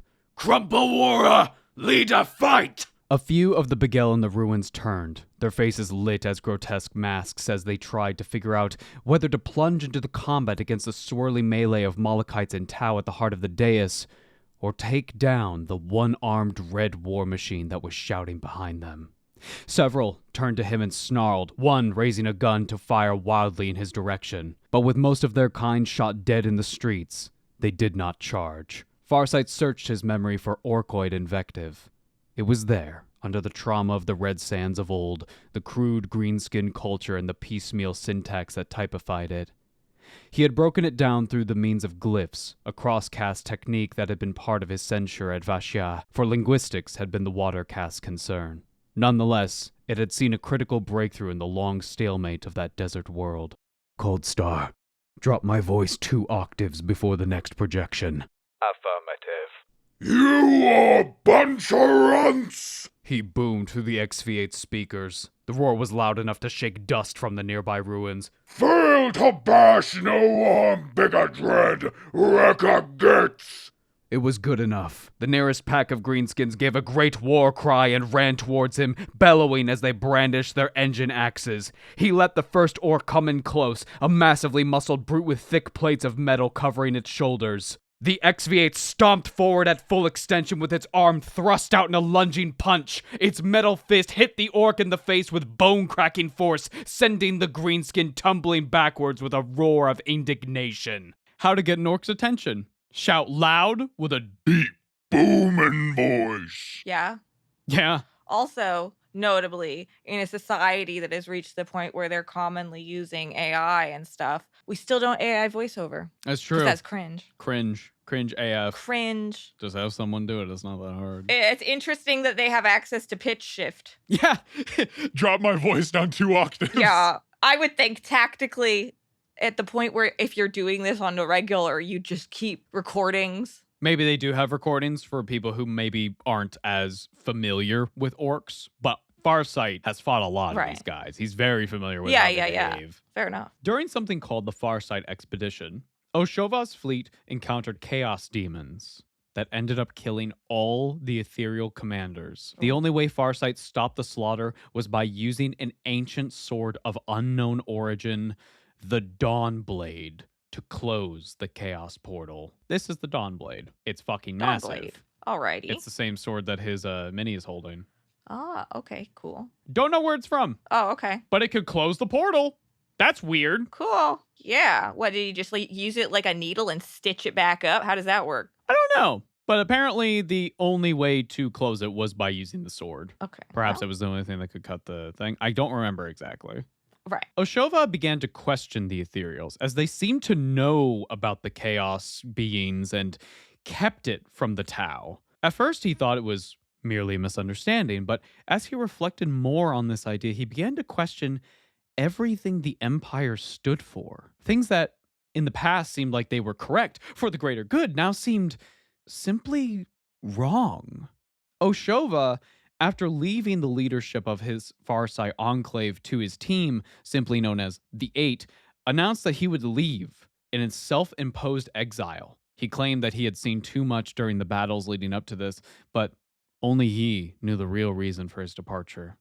And while he wandered the wastelands of Varlos, he had a vision of becoming an avatar of corn. Okay, wait. He's allowed to leave and go wander and not help out for the rest of his life. There are no Ethereals anymore. The demons killed them all. Oh. And so he Oh, left okay. his team in charge of this enclave and was just like, I'm going to go think about some shit. Meanwhile, everybody else is learning how to read books and discovering it. They're like Rapunzel. No, They're no, like, no, "I'm no, gonna no. Read a book and So, then I'll paint The a cast do thing." have their own languages. Like Farsight in the excerpt talked about, there is a language called glyphs, which is readable Mhm. across all the casts. But I do imagine that like water casts have their own language system, fire casts have their own language system, et cetera, et cetera, et cetera. It's interesting. Right. They Yeah, yeah, are separated, but Mhm. also together. So while he wandered the wastelands of Varlos, he had a vision of becoming an avatar of corn. Right. His suit turned into a titan-sized axe-wielding monster covered in ethereal skulls.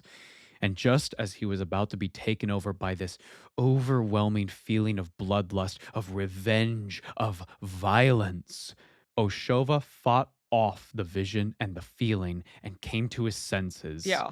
He said, no. That's what you do. It's not about your first thought. It's about what you do with it. I can't believe this Tau was just like, oh, I'm getting corrupted by chaos? Nah. I don't think so. I mean, corrupt better, idiot. Corrupt better, moron. Try harder. I think Tzeentch was also helping out with the vision, so like that's Mhm. also crazy. Nah. He was like Chapel Roan at the freaking MTV Awards when she was like, "Not me, nuh-uh." You can have all the humans in the world you want, but me, I'm built different. Yeah. Since then, Oshova has been referred to as Commander Farsight and has become a bit of a legendary figure. When times are the worst for the Farsight Enclaves, he appears. His red battlesuit wielding the mysterious Dawnblade. He kicks ass and then leaves, as if he was never there. Right. The Dawnblade itself seems to be giving him a life far longer than he should. Oshova is about 300 years old. Right. Yeah. Something's going on. Yep. And that's all we'll talk about for now regarding him. Oh. Mysterious sword, even more mysterious guy. Look at his grippers. Yeah. His battlesuit do have the feetsies. You think he ever just picks someone up? I believe they are capable of picking things up with their feet and then like crushing Ugh. them.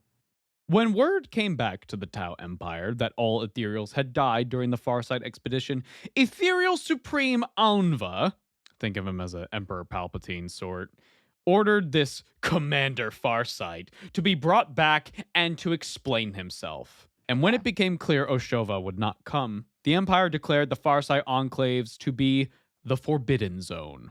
Rumors and propaganda immediately were released to the Empire's people. Things like Farsight's a madman and that he murdered his imperial masters and yada, yada, yada. These guys suck. See, this is okay. We've got issues here. We've got beef. Fun fact. Yeah. Ethereal Supreme Aun'Va, the leader of the Tau Empire, is dead. Oh. And has been for quite some time. Oh, no. After a Imperium assassin was deployed to take him out in one of the craziest excerpts I've ever read, where basically this assassin is just walking through the ship and everyone is just dying around him. You know that scene in Pirates? Yeah. Where like the ship's going down? It's that, but just all these tower died and this dude's just walking and he takes care of Aun'Va.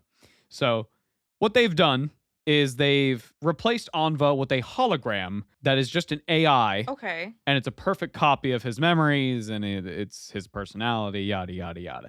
Right. This is like making the Minister of Magic a painting of the Minister of Magic. Yeah. What if Palpatine was actually just a hologram? Right. The whole time. Yeah. Needless to say, Aun'Va, bad dude. Not good. Right. He is very into the expansion of the Empire, which is why they've been like more and more aggressive with their borders and stuff like that.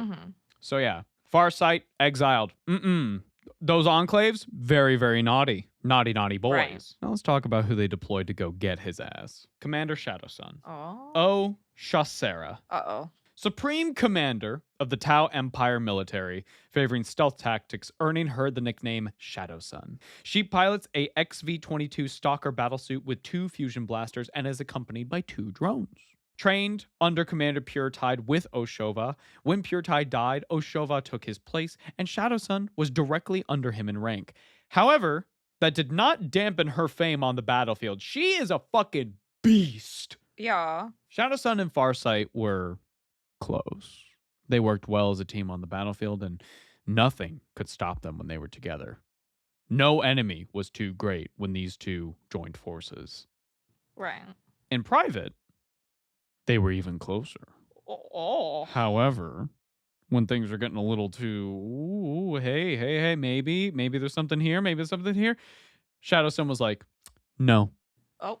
no, Bro's got boundaries. because I don't have time for a relationship. I mean, asexual king. I'm too concerned with the greater good. Asexual king? Huh? Asexual king?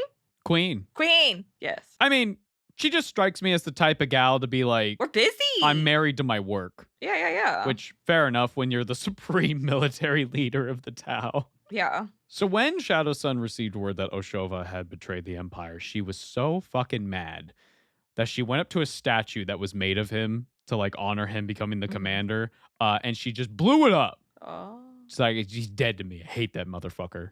And when Aun'Va came to her and said, hey, you need to go hunt down Farsight. You need to bring him back to us or kill him. Either works. She was like, yeah, 100%. Thank you. Thank you. I'm more than happy. I love it. Let's go do this. Right. And so she sets off immediately to go get him, but not before leaking the information directly to Commander Farsight that she was coming.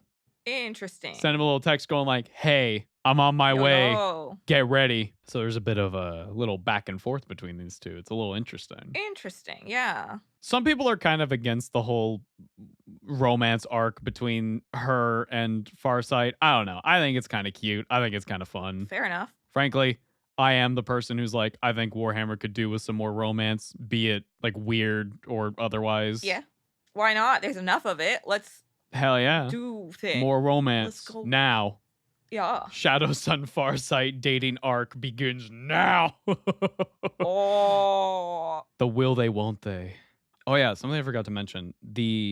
Because of their short lifespans, and Farsight, is exempt from this because he has a sword that seemingly makes him older. When a commander is not needed in battle, they just go into a cryo tube. Oh, okay. Yeah, they're just frozen. And then when they need them again for a battle or something, they just unfreeze them. So logically, that makes sense. It does logically make sense, but I guess you can't do anything else. Yeah, they don't really have Imperium extend life surgeries anymore. Yeah. Or rather, not anymore. They never had them, but like they don't really care. Yeah.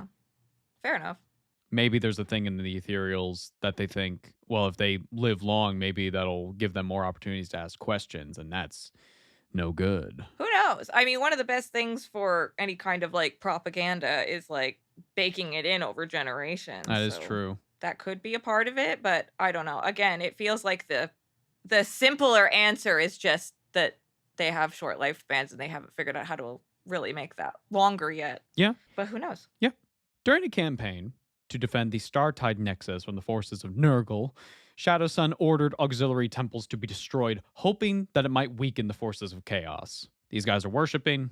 We know that these things are powered by worship. Get rid of it. Right. And later during a battle that pulled her and her men into the warp by a chaos sorcerer of Nurgle, Shadowsun encountered a strange entity called Tau'va, the goddess of the greater good.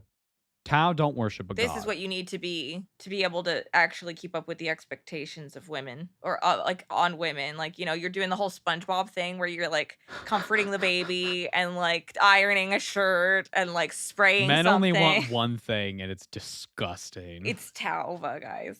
The Tau do not worship a god, and their souls are not very bright. But the other species within their empire definitely do. Tau'va is the manifestation of the idea of the greater good, a faceless being with multiple arms of all different species in the Tau Empire. When the Chaos Sorcerer of Nurgle encountered this being within the warp, which by the way was fucking enormous, he yelled out, No! These Tau are godless! To which Tau'va calmly replied, but their allies are not. in which it then grabbed the ships, broke this sorcerer's mind, trapped him and his cultists in the warp forever, probably, and then shot Shadowsun back into real space. Damn. While Shadowsun was weak, she spoke with this being, thinking it was a ghost. Talva said to her, "Set against the cosmos, I am nothing. It is true. Though even a seed cast to the wind can flourish, if you will let me, child of hope." Shadowsun asked what she could do to repay this entity, perhaps a god for saving her life, to which it said to her, "I simply wish to exist." Shadowsun, upon waking up and returning to her duties, immediately revoked her order to destroy the temples. You'll keep those around. Yeah. That serves a purpose, actually. Fair.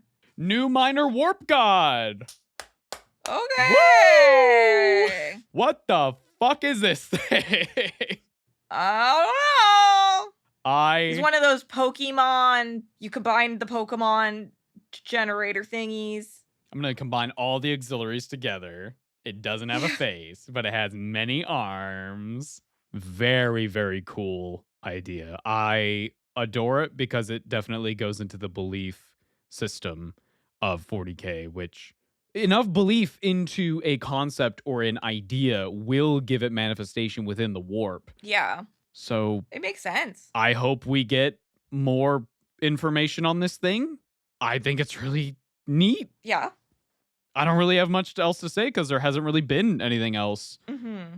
But apparently it called Shadowsun Child of Hope, so don't know what the hell that's about. Cool. Cool. Elaborate. Elaborate, please. But that, my love, Oh. is about all I've got for you when it comes to Tau. With their general we overview. Tau'd it. Yeah. Holy moly. Yeah. Their tabletop vibe, as we've talked about a little bit, is you are a ranged focused faction. You're a glass cannon. Your battle suits can take Right. some hits, but if they go down early, it's going to hurt. Your melee is Right. filled with auxiliaries like your Vespid and your Kroot, and maybe possibly in the future more auxiliary races. Who knows? You got big Mhm. mechs, big tanks, lots of options to focus on different parts of the army, like more powerful guns, stealth, buffing Kroot, and your other auxiliaries. There's a lot of options as long as you remember that your primary focus is to kill the enemy way before they can reach you. Right. Yeah, that makes sense. Yep. Painting difficulty overall, I'd say moderate. Yeah, I don't know. I guess you can really decide to go crazy with it, or Mhm. you can keep it pretty simple. The hardest thing is Tau have a lot of flat panels, so something like an oil Mhm. paint or a panel liner, like Gundam painters use. Also, airbrushes will help a lot. Yeah. I think airbrushes and oil paints are by far going to be your best friend when you go into this army, if you want a full force, that is. Also, get ready to edge highlight the shit out of everything. Mm. There's a lot of angular pieces on these minis, and when it all comes together, it's going to look great, but it might be a test of patience. Mm-hmm. And finally, if you want to get into Tau, the price. Uh-oh. Tau, I'm sorry to say, Uh-oh. are pretty fucking expensive. Aw. A lot of armies focus on big mechs and the tanks. Those are pretty important, and those are not cheap. Right. I recommend, with any army really, buying secondhand or just using proxies that you find online through, like, 3D printing or whatever. That might be a much cheaper way to go. But yeah, that's all I have for Tau for you today, my love. How do you feel? Crazy. They're pretty cool. Yeah. They got that cool Yeah, they're Stars interesting. War. Yeah, they're definitely I think these the mechs look cooler personally than The regular um, dudes. well, I was gonna say than the Imperium Oh, tech, yeah. generally. Yeah, 100%. Because all the Imperium stuff is really hunchbacked, Yeah. Like they look kind of turtley Yeah. for the They're a Turtle bit Club. more tank-like as opposed Yes. to Gundam-like. Yeah, Tau, I wouldn't say Tau are like a 1-to-1 with Gundam, but they are definitely way more toward it if that makes sense. Yeah. Yeah. They feel like Full Metal Panic. Yeah. Maybe, where it's like pretty based in reality sci-fi. Like there are aspects of the mechs and stuff that are obviously like fantasy elements, but the actual designs of the mechs and like generally how they get around is pretty based in like stuff that we actually have. Yeah, like physics exists still. Yeah. Which, might I add, I think using something like Full Metal Panic or other sci-fi mecha such as Gurren Lagann, Escaflowne, Code Geass, I think has Darling mechs. in the Franxx. Darling in the Franxx, sure. You know, find a mecha that you like, get a Robo, Gunbuster, and replicating that color scheme for a Tau mech is gonna be pretty fucking easy, actually. Like, we're looking at a picture from the mech from Full Metal Panic, Arbalist, and like that looks really easy to translate over to something like a Crisis Suit or a Ghost Keel or something. Like, it's pretty much the same thing.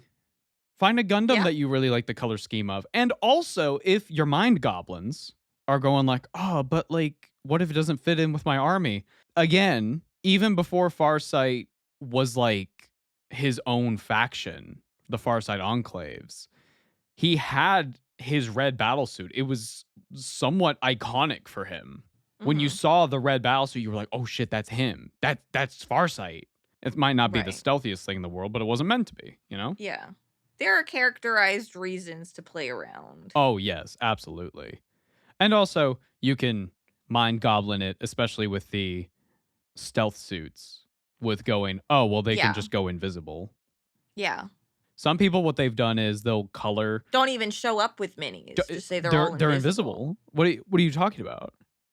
Yeah. So then you face the guy with the purple orcs, and it's like, whoa. Whoa. You gotta calm down, buddy. Some people, when they paint these stealth suits, what they'll do is they'll paint a line of like a light blue or some other color across it, and like one half will be colored normally, like the actual battle suit, and then the other half will be blended in with the base, which I think is really fucking neat.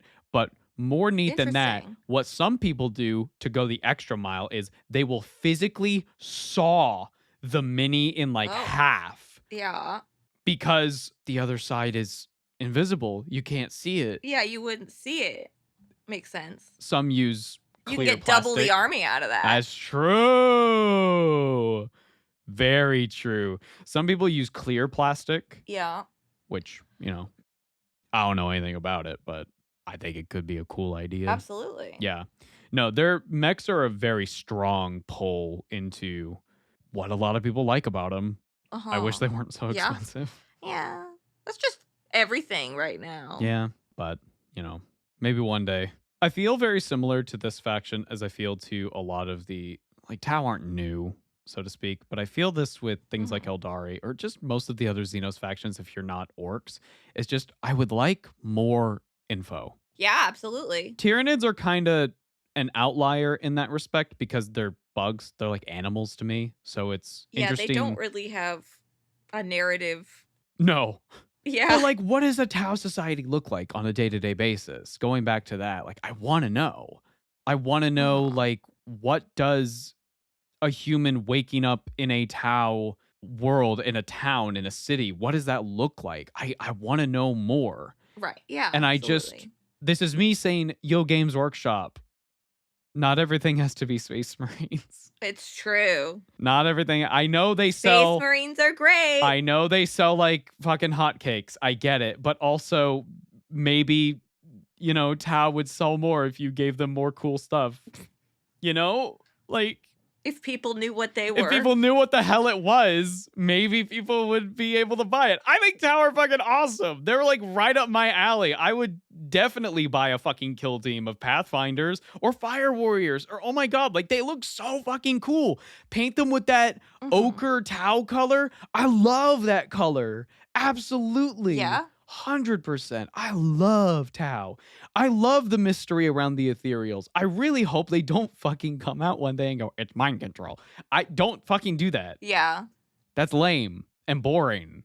I would recommend anybody who wants to learn more about Tau to pick up the book Elemental Council. It is by Noah Van Nguyen. I have read a couple chapters from it. I have read synopsises without spoilers, obviously.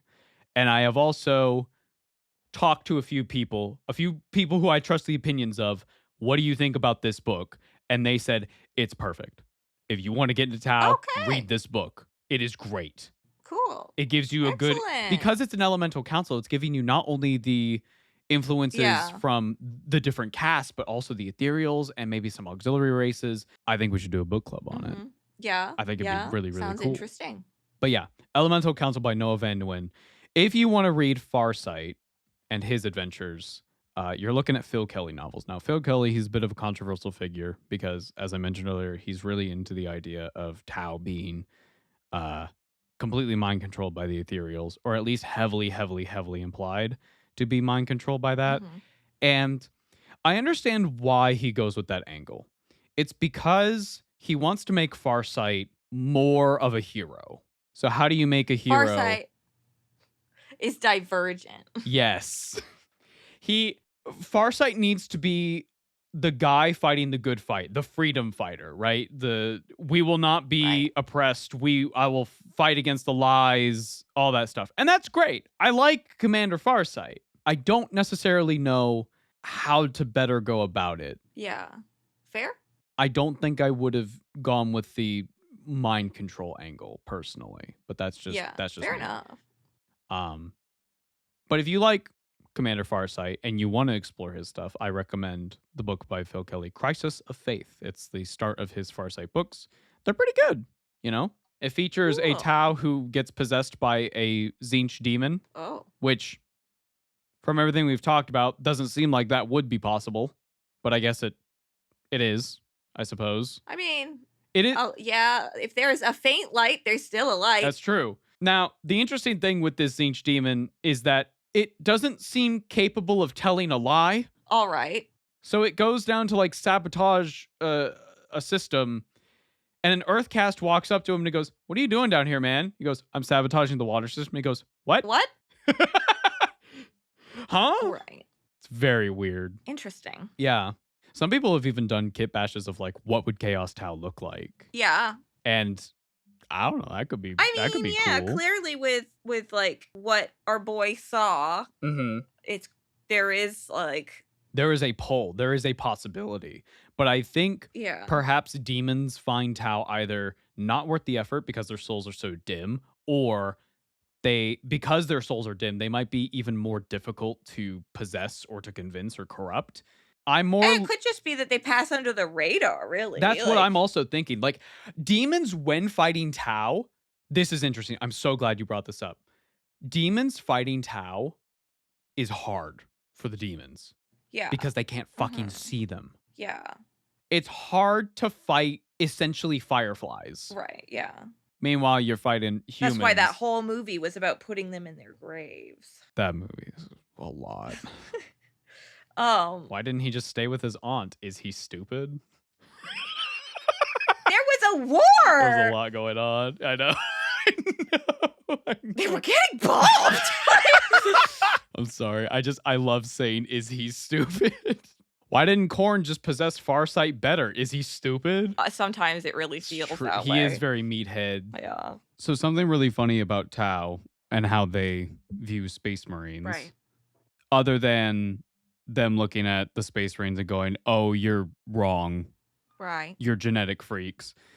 I do think Tau are maybe not as technologically advanced, because no one can recreate Space Marines because the Emperor was a weirdo genius and also had like help from other weirdo immortal geniuses to make it. Anyway, Tau look at Space Marines and go, "That's dumb. Why would you put so much resources into something that can just die like as quickly as a regular soldier?" As in a Space Marine? Yeah. Why would you put so much effort into your like specialized units? You put so much effort. To Tau, they think Space Marines as a waste of resources. You're spending so many hours training and so many resources and time and effort into something that could very easily get deployed and then instantly gone. Okay. Like in a wave. So to their logic, they think it's far more worth it to say, let's train 1,000 fire warriors. Right. For the same amount of effort and resources it takes to make one single Space Marine. Right. Which I think is pretty... I mean, it's just a different tactical style, really. Mm-hmm. Yeah, more numbers on the field that are shooting big It's essentially fucking lasers. like a tank is for one thing, but then like a group of guys is for another thing, right? Yeah. Or you get 3 guys, only 3. I can only spare And then you get 3. me, who can't figure out the jetpack, who basically takes the group down to 2. No. By just flying off the map in the middle of battle half the time, or not being able to get to the objective. Where'd Carrie go? I don't know. I'm panicking more than you are. No. You're good at Space Marine too. Now that I've played it some. Yeah. And have a also controller that works. But it wasn't my choice. My controller just didn't work, so I was forced to learn on the fly, mouse and keyboard. Yeah, and Steam doesn't play nice with. And then you gotta hold shift while you're doing the thing. My fingers are not that long. I have tiny baby hands. I'll insert a picture of me holding like a $5 bill so they can see my tiny baby hands. I can't use an Xbox controller. They're too big. They make smaller ones for precisely this reason. I've been known to just use the Joy-Con comfortably. The singular Joy-Con. That's too my hands. Look at this. I bought this little thing. Yeah. It looks like a Lego controller. It does look like a Lego and it's perfect for me. Why would you put so many resources into one big controller when you can just make have 1,000 tiny controllers that everyone can use? Exactly. So really it should be, you should put your resources into something that is big, but you can take it apart. Like those block things in Zelda. I can't remember what they're called. Yeah. Talos? That's no, those are the rock. The constructs. Constructs, thank you. Yeah. Yeah, again, it comes down to who you're fighting, how you're fighting, where you're fighting. You know how the Imperium, they'll find, quote unquote, a piece of technology. All right. And they'll be like, we have to maintain this forever. All For right. example, Mechanicus, they have these like horse robots Yeah. that they don't know how to turn off. Or rather, it's more accurate to say they don't know how to turn them on, so they don't turn them off. That's fair. I've seen people like that with computers. They're like, I feel like if I put it to sleep, it's not getting back up. That's what they feel. They look at these horse things and they're like, if we turn it off, there's a reasonable chance it doesn't turn back on. So we just gotta spend all waking hours of every day making sure that they are maintained and that they're not gonna break. And then one like starts going and they're like, oh no, oh, by the Omnissiah, we need to drop everything and make sure that it's okay. We need to appease. This is also what geriatric nursing is like. Really? Well, oh yeah, and like you could turn them home. over for a nap and that could be it. That could be. That's what happened to my sister's husband. Mr. Rogers? Because he was doing nursing in like a hospice. Oh no. And like this was a patient that was, going to die at any moment, really. And sometimes when a patient is at that point in their death process, like it literally can be just the tiniest movement that just takes the energy that just... I coughed wrong. Yeah, and it's just like it's one of the first things you'll learn once you're really in the floor nursing is like it's not your fault.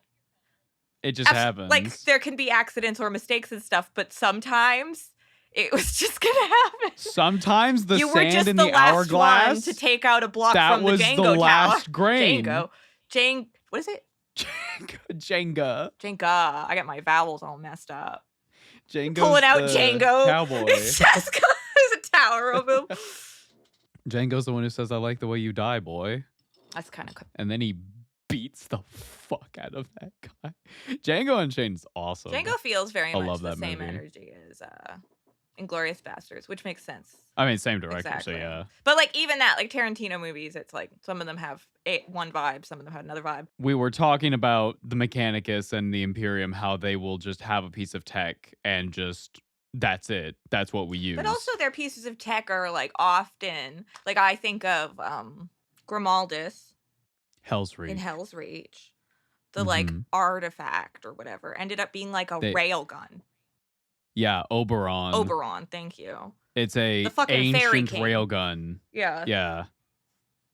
So like that, honestly, a squad versus that, like I'm thinking technically like the Death Star is a single unit, right? But also think about the process to wake up Oberon took months. Yeah, absolutely. And like different like single weapon or unit things are going to be worth more of an investment to different, again, it's just a different. Whereas Tau, to contrast this, they will undergo testing for their technology and make sure it fucking works. Yeah. And then they'll be like, okay, now we're mass producing it for all of our troops. Yeah.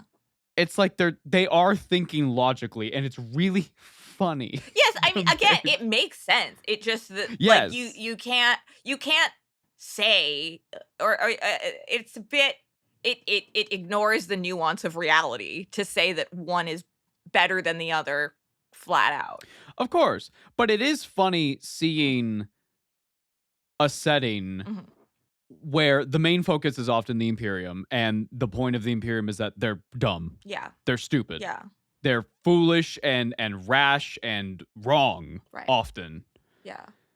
So it's funny seeing a faction that's like, we think logically, and we know that if we do one thing, it will lead to another. Yeah, I mean, most of the things we have talked about have gone through pretty logical avenues to them. Even Tyranids, like it's logical. Yeah, I'm speaking more broadly about the general Imperium. Like I'm talking guardsmen, where if a guardsman goes, hey, Commissar, I don't know about doing a suicide charge into a firing range of Chaos Space Marines. And the Commissar goes, oh, really? Bang. Yeah. Charge. And then that's it. Well, now you've messed it up, bro. Wow. I believe the line in Dawn of War is there's a Commissar in like a little tank, and he yells out, drive closer, I want to hit them with my sword.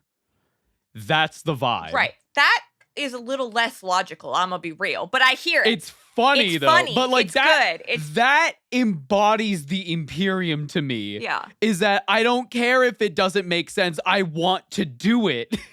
They kind of feel like war boys. Like if you took a back step from war boys a little bit and made them less just self-sacrificial. Yeah. Caring about their own mortality. Then, no, for the God Emperor. Yeah. Woo! I'll live on in his grace or something. Okay, I'm not coordinated, so I can't rely on that. Wow. But yeah, Tau. What are your general thoughts? Well, I have wrote down some thoughts. Oh, hit me. Okay. So I did a little bit of Googling just to like clarify things in my mind with a couple of things. So I like looked up Tau mind control to like see if I could find some of the passages. The excerpts. Yeah. I think you mentioned this, that like there was like a moment where an Ethereal like told a citizen to like off themselves. He gives her a knife and goes, kill yourself. He free-rins and she her. does it. He does. And like, she's like, no, I don't want to. It is the free-rin scene. Yeah. And it's fucked up. Yeah. And that's like the only time that's ever happened. And it's like, what the fuck? Is like everybody was saying like this was a specific, like this is the only like evidence. Yeah, there's plenty it is the of only like, evidence that we have people talk seen. about it as if or whatever, or like hints or whatever, but it's the only time we've actually seemingly seen it. There is one other instance also, I think that was written by Phil Kelly. I could be totally wrong. In Farsight's book, which are written by Phil Kelly, he does talk about how when Farsight goes and sees Aun'Va, which he does meet Aun'Va at one point, the Supreme Ethereal Commander, and Farsight feels like the urge to bow. Okay. But as he remembers, like, oh, I don't like the Ethereals, this guy sucks, this guy's a monster, Right. he no longer feels that anymore. Now, could that be mind control, or could that just be, I am so used to, my culture is when you see an Ethereal, you fucking bow. Right. This is the Supreme Commander. Your habit. Once you've been in Japan for a week, you get back and you're to every single shopkeeper like you interact with, or every person, you're bowing your way out of restaurants and stuff, because you just suddenly are in this habit. And like, obviously, like, you'll get back into your home country's habit after a couple days too. But it's funny sometimes how much we use our bodies in ways we're not conscious of. Of course. And that could totally be an explanation for that. But I was thinking about it, and again, it just kept sticking out to me, like, this idea that it must be mind control, like it must be some malicious act that, or at least that, like, the idea seems to be that it is like a purposefully done thing that these mysterious beings are like imposing. And I was thinking about, have we seen similar things in other parts of 40k? And I kind of started to think about the fact that, like, obviously we haven't done the episode yet, so I don't really know very much. But you've told me that, like, Sanguinius has this way of, like, affecting people. He has a passive aura of just calmness. But, like, I feel like Fulgrim and Jagatai are about to go at each other's throats, about to just box each other, and Sanguinius just gently smiles, and they're like, I'm completely calm. Yeah. And there does seem to be, certainly with the Emperor, but also with some of the Primarchs, there seems to be this kind of, like, compulsion, psychic compulsion. There is a psychic element to it, yes. There is a part we'll get to later where the Emperor shows up at a place and every single Space Marine, against their will, on the ground instantly bowing. Right. Yeah. Which sounds exactly like what we just talked about. Right? Exactly. Yeah. And so this is why the mind control thing is so interesting to talk about, because, like, I don't think it's mind control. I think it might be just psychicness. Yeah, I think that there is maybe more of an aspect of, I think that's part of some people's psychicness in this universe is that, like, if you want someone to do something, that, like, zips into their brain in a way. Yeah. Like, if I was sitting there, like, I don't know, if you're sitting in a chair and I'm just looking at you from across the room and I have super psychic powers and I'm thinking, get up, get up, get up. Like, something in your brain might just be like, whoop. And what if you believe in something so much, or a group of people believe in something so much that I have ultimate authority, and so your psychicness might actually enable you to have supreme authority over whoever or whatever you're talking to. Yeah. Because it feels like it goes into the same kind of, like, magic system as the belief. It seems that some people or some beings or some species have a bit more, like, if you looked at the magic kind of in 40k as, like, one of those stats charts that is like a circle and then you, like, event pie chart. Yeah, that works too. But I was thinking the ones where you get, like, the circle and then it's like the lines go out more depending on the different stats. Anyway, doesn't matter. It works the same as a pie chart. Same idea. But a graph. Yeah. Like, some of them go more towards, it seems like, the ability to, like, communicate to other people, or their belief seems like something about what they believe or want seems to have some kind of power on reality. So it would also make sense that there could be a similar thing of what you want from others. I think that's a logical which step forward again with that, going off that idea. Which is funny to say logical when we're talking about magic. Yes. Woo. Woo. But, like, it's because it's something that, again, we've seen and we have evidence of outside of it. Like, it makes more sense. It's more parsimonious to go for that as opposed to like something that we really haven't seen otherwise, I don't think. Like just full on mind control. It feels out of place. And also one doesn't disprove the other. Like you could say that that's kind of a No. form of mind control. I just feel like it doesn't sound to me like it's as on purpose. But then again, I am the least educated person in this discussion. So, you know, they could be sitting in the back going excellent all the time with their little ethereal fingers. That depends on the author. It really does. Because some of them are like, I'm an ethereal, and it's like, wow, this character's really chill. And some of them I'm like, I'm the most evil person Yeah. ever written in the setting. They're just sitting there with Conrad, like, woo! But this led me down. I was going to ask if a Primarch has ever met a Tau. No. Okay. I think it's possible because the only loyalist Primarchs that have returned at the time of recording this are Gilliman Mm-hmm. and Lionel Johnson. Okay. Now, there was an event in 9th edition called the Arcs of Omen, where it was a sort of everyone is here kind of like gathering of a big event was going on. Right. But I don't think Gilliman encountered Farsight or any Tau, or at least had an opportunity to like communicate with them outside of, yo, get that guy. Right. What is that thing? And they're like, oh, my lord, you've been asleep for so long. Those are the Tau. The what?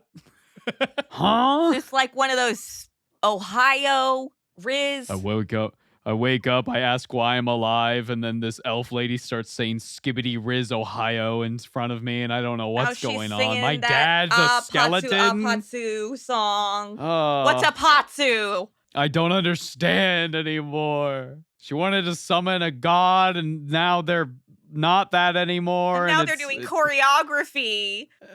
They were She's like just- the biggest thing in the setting, and then they didn't do the trilogy very well, and so they just have written that they're just a small band of extremists, and I don't know what's happening anymore. True love. True love. So to answer your question, no. Yeah, not that we know. Not to my knowledge. Just because I would be curious. Like, I know that they don't seem to have a lot of, like, force. Wrong series. Soul power. Yeah. Solar power. Solar power. Warp presence. Yeah. Their souls are quite dim. Yeah. So, yeah, I guess I'd just be curious to see what, like, psychers think of them. Yeah. In a way. Yeah, the only other comparison I had thought of was we had chatted a little bit about the societal, like, structuring kind of aligns with the Hunger Games or Divergent. Yeah, you mentioned that Farsight. You joked that he's divergent. Yes. And he looked right at the camera when he said it, and then he punched Kate Winslet in the face. Oh. I'd love to see a map of a Tau city. Yeah. Like, are there just giant walls that go, and the Earth casts are over in this district, and the Fire cast train in this district, and it's just like a big circle, and the Ethereals hang out in like the middle? And like, I don't know. where's the crossover? Because like I assume that it would be the water casts that get to be doctors, but then that means they probably have to go over to the fire casts all the time because they're probably breaking their fingers. Ow, my hoof. Yeah. Oh, no. Or is it just Yeah, that I the don't hospital know. is in the water area? Do they have a catapult? What do you do if you're like in the Earth area and you see an unattended air child? Do you even speak the same language? Yeah. I would assume yes. It seems most things in 40k. Well, they at Tau least do have their own language. like that.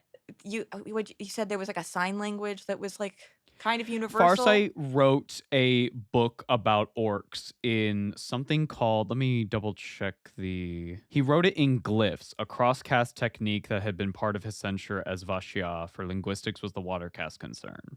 I mean, So, as a beautiful woman once said, never underestimate the power of body language. of course, but it seems that the casts do have their own languages. Right. But there are in-betweens. Yeah, I mean, that makes sense. It's like if you look at like Chinese writing versus Japanese writing. It's similar enough. Yeah, kanji is just Chinese characters adopted into use for Japanese. So if a lot of the times if you know a kanji, from You knowing can- it in Japanese, You can make a reasonable. you can make a pretty close guess. And a lot of the times, like Chinese readers, at least that I've read their experiences, I can't read Chinese, have said like I can usually make out what they're going for, Yeah, but I don't yeah, know yeah. the other writing systems or whatever. And Yeah. so you can see the crossover, and there is opportunity where there can be communication, or there can be kind of we can work through something. But I mean, also then there's like go anywhere and people understand the potty dance. Right? Or tapping on your wrist. Although I don't know, because this doesn't even mean phone anymore. I'm holding my hand up in like the millennial phone gesture. Because now apparently when you ask kids to, if you say to a millennial, pretend you're on the phone, we'll do this. But if you say to a Gen Z, they'll do this. Yes. That's crazy. I told you when I was teaching kids, seeing kids go and play house. Yeah. And they would hold up their hand to their face, and I was like, that's weird. And that's how fast like language or our ability to like convey a thought or an action changes. So you can see how like in a 2 or 3 generations it can be like you're speaking a completely different language. Accents are just the bridging point to language change. Yeah. Right? Like it, or like there's a reason we sometimes don't understand the slang used in somewhere like Australia. By thunder and Jesus Christ. But then once you learn it, it's like you've learned this other language, and so yeah, it I think it's a fascinating world that I would love like a civilization game. Oh, playing as Tau? Especially if you can play as like Kroots too, and like be like, go eat that. Kroot. A Kroot feeding simulator. And you're just like, here's It's some like squig Digimon, meat. 'cause And they're like, With Digimon, like one of the things is obviously they have their like their rookie and their starter, and like they have their various levels kind of. Sure. But then there are like various ways to change what they digivolve into. So for instance, like this is why the trainers are important, because the trainers end up like offering either the item that's needed, or it's like an emotion needs to be connected to it or something. But based on whatever thing is added into the evolution process, basically they can go into different uses. Like they'll have a fire form, or like one that can fly, or whatever. Okay. So it's kind of useful because like they'll often like keep in their head all these different transformations and just pull them out for whatever they have to deal with, right? Fair enough. Which is like a slightly more ability to go back and forth version of like how you would kind of maybe deal with problems in this society. Like if you suddenly have to deal with a large body of water, it's like everybody start eating fish or something. I'd love to see a Mass Effect style game set in like a Tau world. Yeah, where you have to Mass like Effect really do a lot of dialogue stuff. Yeah, I'd love to just be in a world where I can, it's like a adventure game, a la like KOTOR or just fucking Mass Effect, right? But the thing that made Mass Effect so special to me is like the aliens and how alien they were. Yeah. Because you would have like instances where it's like, okay, well, you're like a bird guy. Totally. And you're talking to this bird guy and, you're just chit-chatting. Yeah. And then every so often, there's just like this little thing that reminds you, yeah, these aren't people. They're not human. They're people, but they're not humans like us. So there's like one instance that comes to mind where you're talking to Garrus and he's talking about his friendship with another character. And he goes, oh yeah, she got me some Turian chocolate. Yeah. And I was like, oh yeah, that would make sense. Yeah. You would have different chocolate, but like then my brain goes to like, well, was this a thing that they found out like humans had chocolate and they were like, yo, that's pretty sick, but we can't eat that. So let's reverse engineer it, but allow it for our species to consume, but it has like the same like that. Or it's like, are we just calling something chocolate because like in like human language that means is a the treat. Translator in your ear? Yeah, just using that word because it's the closest idea. That also happens. You talk to a thing. The fish guy is like, that guy. At one point, he's talking about his backstory. Yeah. I'm not going to spoil it. Yeah. But he uses a word. Yeah. And Shepard, your character, goes, I'm sorry, I think my translator malfunctioned. And he goes, oh, it's a word that's extremely personal to my people. Yeah. And he explains what it means. And you go, oh, okay. Yeah. But it's not like it's not a common word. Right. And it's so complicated that it doesn't get defined through a translator. Like, stuff like that. Give me that, but Tau. Yeah. That just gave me a like happy nostalgic memory of when you were used to watch like fan subs of like an anime, and then there would be the giant text block on the top to explain like some weird cultural thing that you had to understand for like this one joke. This joke makes 0 sense. I remember if you are the not worst one I ever Japanese. saw was in Orin High School Host Club. Okay. And it was, what was his name? Mori, I think. I don't remember any of their names. Mori? Yeah, it was Mori. So he's like standing on a beach and there's like a sea urchin in front of him. Okay. And he's like poking it with a spear or something. And then there's an arrow that points to him. And the text just says, because of the Japanese word, it's funny because it's his name. And I was like, what? And then I later in life was watching the official English dub with like, and that it had like a pop up and it was like, Mori in Japanese means sea urchin. So he's just Okay, so it's like, I understand. it's a funny pun joke because it's like he's poking himself or something, right? Right.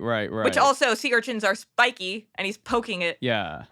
And like a professional was able to like see what was happening and explain it in like a short sentence but this other person was like, I don't know how to explain upon it. You know how there's people who they watch something like Star Trek and they're like, I want to learn Klingon, and you can. I was gonna bring up Star Trek actually as like having that similar feel of like. Oh, exactly. Like sometimes very, the very aliens similar. are more human than the humans. Yes, and it's honestly one of the reasons why I think Tau are so interesting, is that they feel closer to us currently right now than the Imperium ever could. Like the number of times I feel like in Star Trek, I'll be like, oh yeah, they're not human. Cause like it just leaves my mind, even if they have like a huge visual like face prosthetic or something. It might also be because I largely grew up watching Star Trek, so like that's where I like learned to Well, you mean space. Yeah, but I just mean like that was like in terms of like people watching or like viewing entertainment, like it was like a consistent drama that like I watched while growing up. So like realistically, I probably did learn some of my like facial tells or something from it. I'm going to start a new company called Games Workshop. Quark, you can't do that. Why not? That's been copyrighted since 1980 of Mag Honor. I can't believe we're canon in the Warhammer universe. It's weird. I just want more from Tau. It's a shame that they are a Xenos species that even amongst Xenos species doesn't get a whole lot. Now, I know there's probably someone in the comments right now who is listening to this going like, well, the Eldari, and I'm like, no, I'm there with you. Yeah.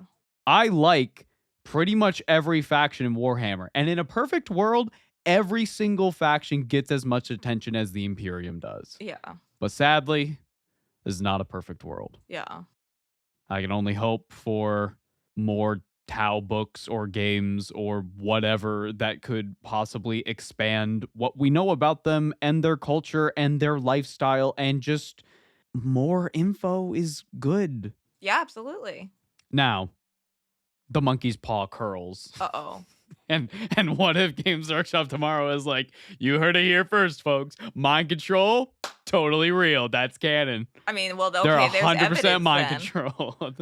Cool. But yeah, I think they're neat. I would like more. Yeah, I would definitely be interested. Like, I would check it out. If something came out, I'd be like, oh, what is it? And if it was like something that appealed to my brain tissues, then I would be like, heck yes. Yeah, absolutely. Do you think you would ever pick up any Tau models for ignoring like gameplay or army or stuff? Like, would you ever want to paint up a Tau mini? Maybe. I could see like getting quite creative with them, or like. Yeah, we mentioned earlier just like taking a mecha that you like from anything. Fuck it, Pacific Rim. Yeah. Try to translate a Gypsy Jaeger into a battle suit or something. Like, that would be great. Yeah. It would look awesome. Yeah, I could see What a like great movie. doing like a diorama with these guys. It'd be so cool. Okay, battle suit in the middle of like some sort of wasteland. There's dust everywhere, right? It's shooting its blasters, missiles, everything is going out. and it's just surrounded by, oh, I don't know, orcs. Fuck it. Like, that's cool. Like, Or like I think of like, what was that one the guys made that with the two knights like fighting in the water? That was the coolest thing ever. But it also I like think that nearly was, killed them. I think that was Squidmar.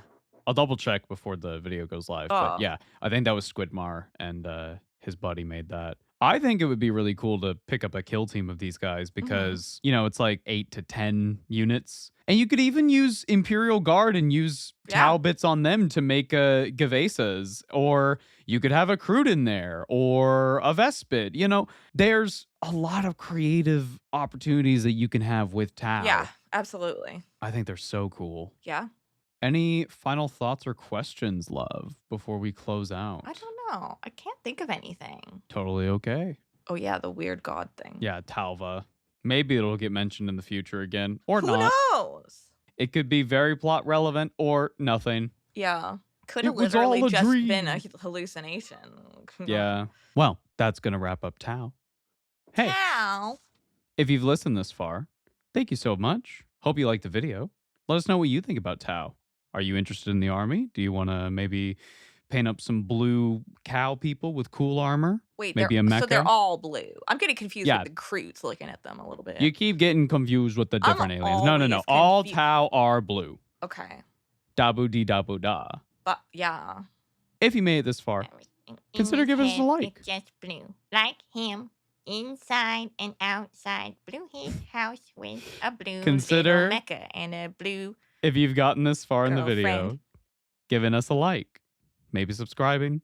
It helps out with the algorithm, like And everything. stupidly well. And It's hit kind of ridiculous.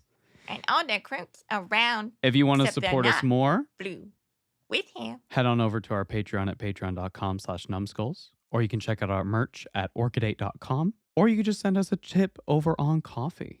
All of these links are going to be Oh. in the description. My love, Oh my god. do you know what's next? What's that? I don't know, Shit. because I don't know what order these are going to come out in. Oh. You're missing the gift of Farsight. That's a good ending.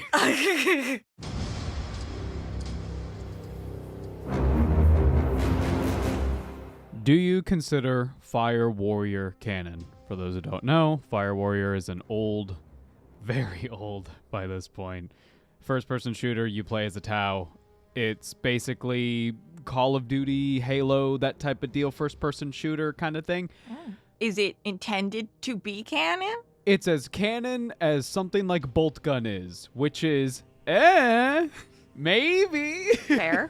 I want the main character of Fire Warrior and Malum Kato to canonically meet because they would annihilate an entire planet together. Maybe that's not good then. Well, it would probably be something like demons. Like an evil which planet. would be good. Given that the Tau have a weak connection to the warp, do you think Tzeentch would ever try to manipulate them through a proxy to get an upper hand on the other Chaos Gods? Well, we mentioned in the video there was a demon who possessed a Tau at some point, but it didn't really go well for that demon. There's not a lot to hold on to. Yeah, I imagine it's more difficult to possess a Tau than it is like your basic human or like an Eldar. I think it's possible.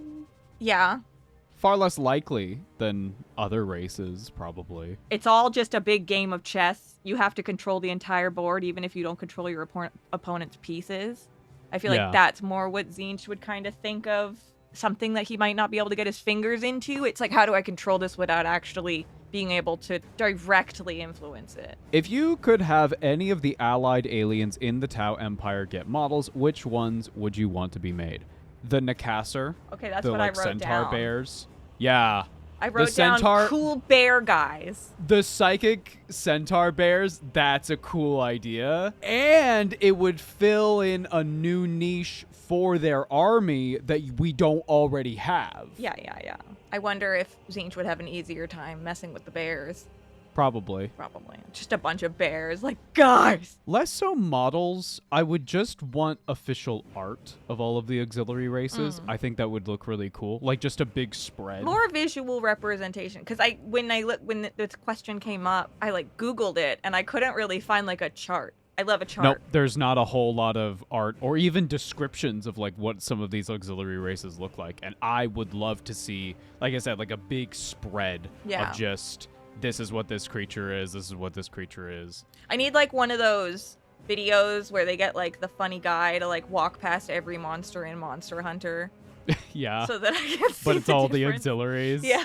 Congratulations! You get to Thanks. forge a strong, lasting alliance between one Tau Sept and one Space Marine chapter. Unfortunately, this is heresy. Yay. Which alliance has the best chance of surviving the upcoming Exterminati? Exterminatuses, whatever the plural is. I did a big think on this question. Okay. I think given Rabute Gilliman's like the Imperium is not doing good right now, so he's more willing to work with Xenos races. I feel like he and Farsight could maybe get some sort of alliance going. I can see the AMV in my mind. Like the Enclaves would benefit because now they have like actual resources and they have an ally. They're not now surrounded on all sides, they're just surrounded on most sides. Right. I would also think the Ultramarines would probably, like, even if they begrudgingly had to work with these Xenos races, Right. your Primarch said you had to, so, you know, what are you going to say? Yeah, no to nobody your questions Primarch? their Primarch ever. You're Not not one gonna time. question your Well, That's never happened. well, I'm speaking generally. I think I might have misinterpreted this question. I think I thought it was asking, like, let's say Tau, the planet, gets overtaken by humans. Which faction is the most likely to actually survive and, like, integrate? Oh. So I wrote down Earth people, because maybe they're the most useful as, like, builders. Like, they might end up becoming, like, a working class or something. Well, you've now just described Guela and just Gue'vesas. But it's, like, backwards. Yeah. Yeah. Helpful Taula. My brain goes salamanders because they're nice, but that doesn't mean that they're less, like, xenophobic. Yeah. What would you say is, like, this chapter that is the most, like, hey, we could actually, like, get along. Like, we could talk about it. That's hard to say Yeah. because all Space Marines are so brainwashed. Maybe Space Wolves? Yeah. Like, if you wanted to, because Yeah, I could see that, Space honestly. Wolves are pretty disillusioned with the Imperium largely already. They might be drunk enough. They because- might just think it's a bunch of wolves. Why are you blue? Where'd your nose go? That's crazy. Get over here. You're like, okay, they're different, but can they drink with us? Drink. That's fucked up. They're hazing every They single that you know the Space Wolves haze. That's I think ultimately these alliances, though, would have to be temporary because yeah, it would be circumstantial. it would be circumstantial. And once those circumstances end, I'm sure it's like immediately flip. They're back to fighting again instantly. Yeah, possibly.